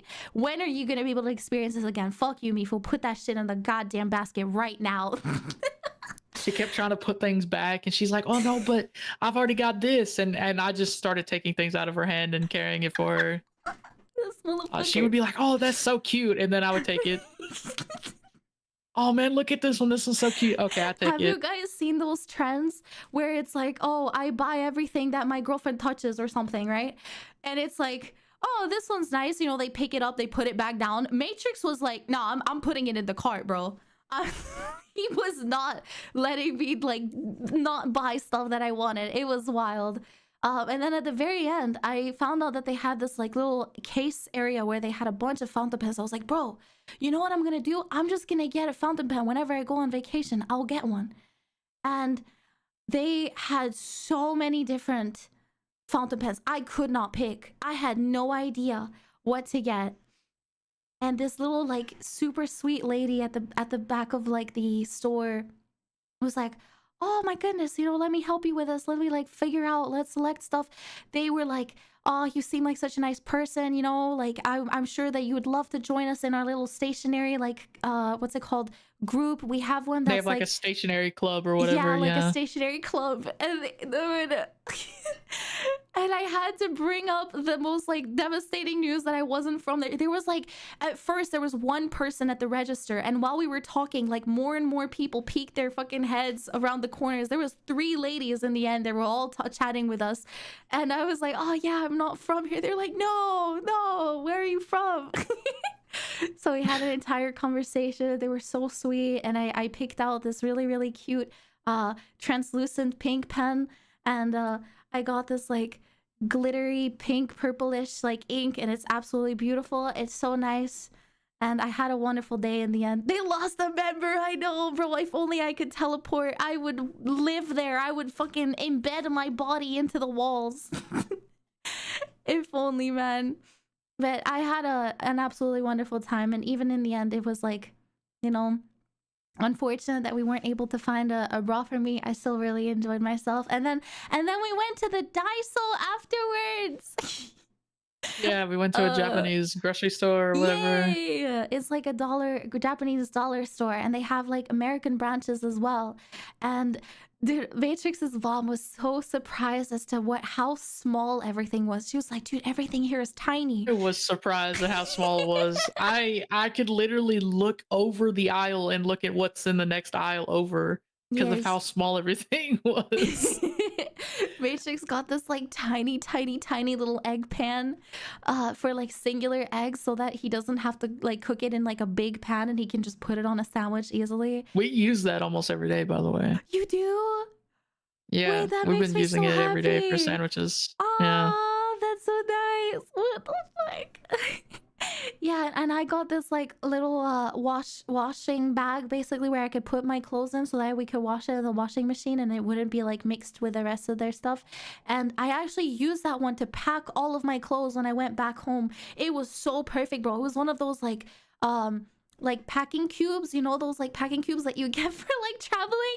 I didn't think that the laundry bag would work for that too, but it did, and it was perfect. I'm so happy that we got that in the end. Like, I know that it was kind of a silly day and we didn't really get to do what we wanted to do, which was go to the museum and the botanical gardens and stuff, but I still really had an amazing time in the end. Yeah, it was like a fun little shopping day. Yeah, it was a great day. She got to just go around and shop some. Yeah. So it was a lot of fun. Oh, and we went to this like really good was it the pasta place or was that later on? I don't remember. Pasta place. Or did your mom have like some frozen ice? Was that a different day? I don't remember if that was. I don't know what you're talking about. I remember that she had some like frozen yogurt or something. But was that during like after the trip, or was that before? I don't know. I don't remember. I don't remember this. Well, we went I know to that this we like went to a really good, nice Italian restaurant, but that was in San Diego. Oh, okay. My bad. Yeah, it wasn't Olive Garden. My bad. We haven't gone to Olive Garden. I honestly don't even want to go to Olive Garden for that shit, bro. I heard that it's like ass cheeks and it's expensive. I didn't really care to go to an Olive Garden. We did on that day, though. I'm pretty certain that that's the day that we went to Boomerang Diner, which is like the 50s aesthetic diner that we went to. Was it that day? It was one of the days we were here at home. If it wasn't that day, we skipped over it. No, I think it was that day. I think it was. We went to Boomerang Diner right before we went towards Oklahoma, didn't we? Because like we arrived at Oklahoma City at like 2-3 p.m. So that was already midday, like late midday. No. Hi. I'm not sure. I'm just saying. I know that after the Daiso is when we went home. Yeah, I think that we had the fish sauce. Wait. Yeah, I posted it on Twitter too. Yep. Yeah. It might have been that day, honestly. I think it might have been that day. It was on the 14th of October. Yeah, I think so. That's the day before we left. Leave. But yeah, we wanted to let her eat at this diner that we like. That it's like a classical diner, 1950s aesthetic diner. Oh, we went on the 13th, which was it was right before we went driving. Oh wait, no, because Mom was with us.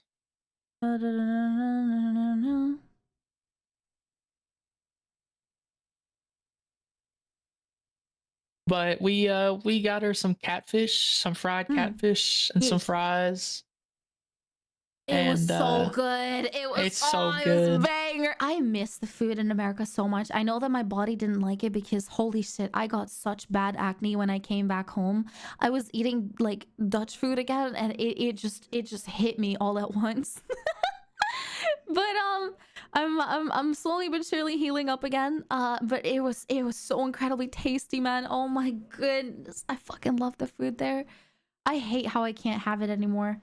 Like now, I was scared at first. I was like, what if it's gonna be like horrible? What if it's gonna like be so bad for my body? I'm not gonna be able to eat it. But now I'm like, damn, I wish I had eaten more, even though I was already a big back as fuck there. But damn. Yeah, we can't really add it to the stories, but my mom and her were snacking on a lot of shit. She got to try a lot of got to try a lot of American snacks. I did get to try a lot of things though, yes. And I brought most of them back home. So I remember like we got a bunch of snacks that we brought into the car. I was sleeping most of the time during the road trip, so I didn't really get to have a lot of it, but it was still really tasty nonetheless. I'm so happy I got to try out a bunch of different things.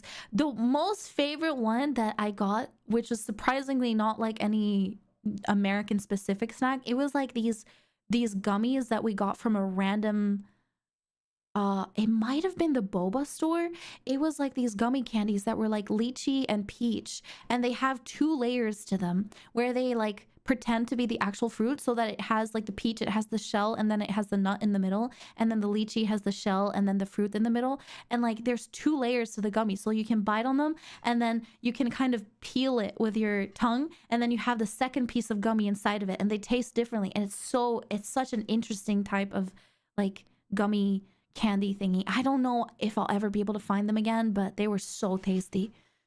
And then the cinnamon yogurt ones, man, I can't. I'm gonna sit here talking about all this different food. I'm gonna get all hungry, bro. Fuck. If we keep talking about this like, you know, trip, we're gonna spend like 5,000 hours talking about it. I'm not even gonna lie. Should we like split it into different streams, or should we try and do it all at once now? That's up to you. I think it would be fun if we did like the road trip now, and then we can do like TwitchCon and the rest of it later. If that's okay. Or we could technically do all of it at once, but then, you know, I'm gonna yap chat's ears off and my throat is gonna hurt. I mean, it's up to you. Doesn't matter to me. Okay. What we could do is just talk about the parts when you were at home, and then we could just talk about the road trip and the TwitchCon itself together. No, but I'm having fun yapping about everything. I mean, yeah, we could talk about it another time. But tomorrow, the Wednesday, is going to be the road trip. So starting the 15th, October 15th, that was the road trip. We're literally at the part where we're about to leave for the trip. Yeah. Yes. Everyone who visits America gets a few extra pounds because their food is good always. Yeah, it was really tasty. One thing that I loved as well is the fact that all of the servers were so incredibly like, I guess it was hospitality, but maybe it was because they needed tips. I don't know. We don't really do tip culture here, but everybody was so nice and sweet, and it very much improved my overall experience. It definitely had nothing to do with tips. No, not most of them. Damn. I don't know how to tip. I didn't really understand how to tip, and since Matrix's mom was usually the one that paid for our dinner, I don't know if she did, but I remember one time we were on the road trip and we went to this like really nice restaurant that was close to the Grand Canyon to have lunch, and they had these like really tasty looking like pies that they had in display, and I was like, oh, I'm gonna get like a pie for me and Matrix's mama so that we can have some. This was in Arizona. Yeah, and I ordered 2 of them. I got a pecan caramel one and a chocolate like swirl one or something, chocolate kiss. It was like a chocolate ganache or something like that. And I didn't try the pecan one. I was eating with Matrix, and then the other one was for his mom. But when I was purchasing them, like they gave me the receipt after I tipped, or like after I paid them, and she was like, hey, can you put your little scribble here that you've paid, whatever, and then it said a tip underneath it, and I didn't understand that you have to tip after you pay. I thought that's a unique situation. It's not like that most of the time. Okay, so like when I grabbed the receipt and I like put my little scribble, I didn't understand that you were supposed to like tip under it. So I asked Matrix about it later on when we were in the car or something, and he was like, yeah, you're supposed to like write the amount that you want to tip to them afterwards, and then they're gonna take it off of the credit card that you used to pay. It'll charge your card in post. Yeah. And I had no clue. So generally tipping is exactly what you think. You literally just leave the money, or if you're paying with a card, you pay for the tip at the register or whatever. Yeah. If you have cash, you just leave it on the table. But yeah, in certain fancier circumstances, you have to write down your tip and they'll charge you back the tip. But I didn't understand that. So I unfortunately was not able to tip the nice ladies at the restaurant that I really liked. But hey, now I understand, and maybe for the next experience, maybe the next time that I'm there, I'll understand that that's how it works. Yeah. The cake was fucking amazing though. Oh my goodness, it was banger. I think I would like to take the day off because my voice is not doing too well. My throat hurts, and I don't know how much longer I'll be able to yap before. And maybe we can split it into like a part 2, and then we'll talk about the road trip in San Diego after this. All right, y'all want a part 2? All right. We can do one next week or something, if that's okay. Is that okay? Yes. Yes. Okay, perfect. Yeah, because we also have a collab tomorrow. I don't want to have lost my voice by tomorrow. Well, have a secret Matrix stream. What is the secret Matrix stream? Yeah, I'll just go live on her account randomly one day. What is the secret Matrix stream, dude? I also want to know. Matrix, when are you gonna stream again? When am I gonna stream? Yes. To be determined. What do you mean? Why do you want me to stream? Because you're fun and entertaining, and I want to see you play Breath of the Wild, and I want to see you play silly games, and I want to chat with you, and I want to... Dude. Would you guys want to watch Matrix stream? I would want to watch Matrix stream. How dare you think that I wouldn't want to watch your stream, bro? Tisk. It would be the most boring stream of all time. It wouldn't be boring. Shut the fuck up. This guy's saying that he's boring. No, you're not boring, dude. Why do you think that everybody was here hanging out with you, listening to you yappa, listening to me yappa for all these years? Because you're not boring. This is a Mifuyu stream, not a Matrix stream. Not. Is a Mifuyu and Matrix stream. It's a dual stream. You're here too, bro. You talked for half of the time. This guy doesn't believe me, man. You literally have emotes for yourself. You already have a PNG tuber, bro. Easy clap. Just start. I thought it was Matrix's Matrix jerking. That's what I'm saying. Look at you. Came for me, who stayed for Matrix. That's what I'm saying. See, this guy doesn't believe me, guys. Tisk, tisk, tisk. Maybe one day, but not today. No. No. Bruh. Madge. But yeah, thank you so much for hanging out with us today. I'm gonna go rest my vocal cords, and I'm sure Matrix will too, because it's hurting. Matrix I was is like starving. Yeah, it's fucking 1 o'clock, and he's been up since 5 a.m. Holy shit! Yeah, I'm tired, boys. It's time for dinners for me too. It's 7 p.m. Dude, the fact that You it's 1 guys o'clock prepare for you. part 2, where you actually get to hear about TwitchCon. TwitchCon part 2, Poggies. I'm excited.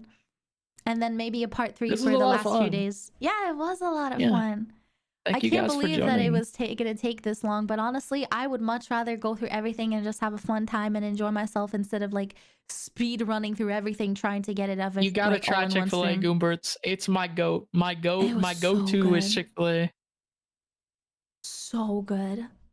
So yeah, bad. I love you guys. Thank you guys for listening to us yet. Thank you. Thank you for spending your precious time with us, Chato. I had so much fun having you guys here. Thank you for listening to us talk about TwitchCon and our trip there and everything, or at least not TwitchCon yet, but like the TwitchCon trip. It was so much fun so far, and I can't wait to tell you guys about everything later on too.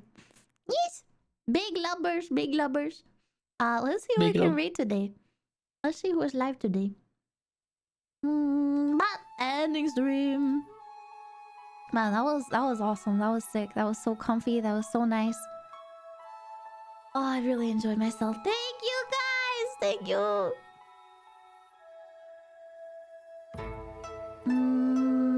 We could go raid Vampy, because I wanted to raid Vampy a while ago, and I wasn't able to do that. Aura is drawing new outfits for VTubers. Lily is playing Minecraft, and Vampy is doing just chatting. Would you rather? Chat submitted questions. Oh my goodness. Okay, well that's gonna be chaotic. Take care, everyone. Good night. I'm gonna go rest my vocal cords, and I'm gonna go have some din. So please make sure to take care of yourself as well, okay? Tomorrow's stream is to be announced on the schedule from what I remember. But we should be streaming, or we should be live at around 4 p.m. tomorrow. The collab starts at 4:30 p.m. CET, so Central European time. We will see how it's gonna go. There might be a slight delay, but it should be at 4:30 maximum. Thank you so much, everybody. You're the best. Bye-bye. It's Mifuyu. Good night. Good night. Good night. Take care.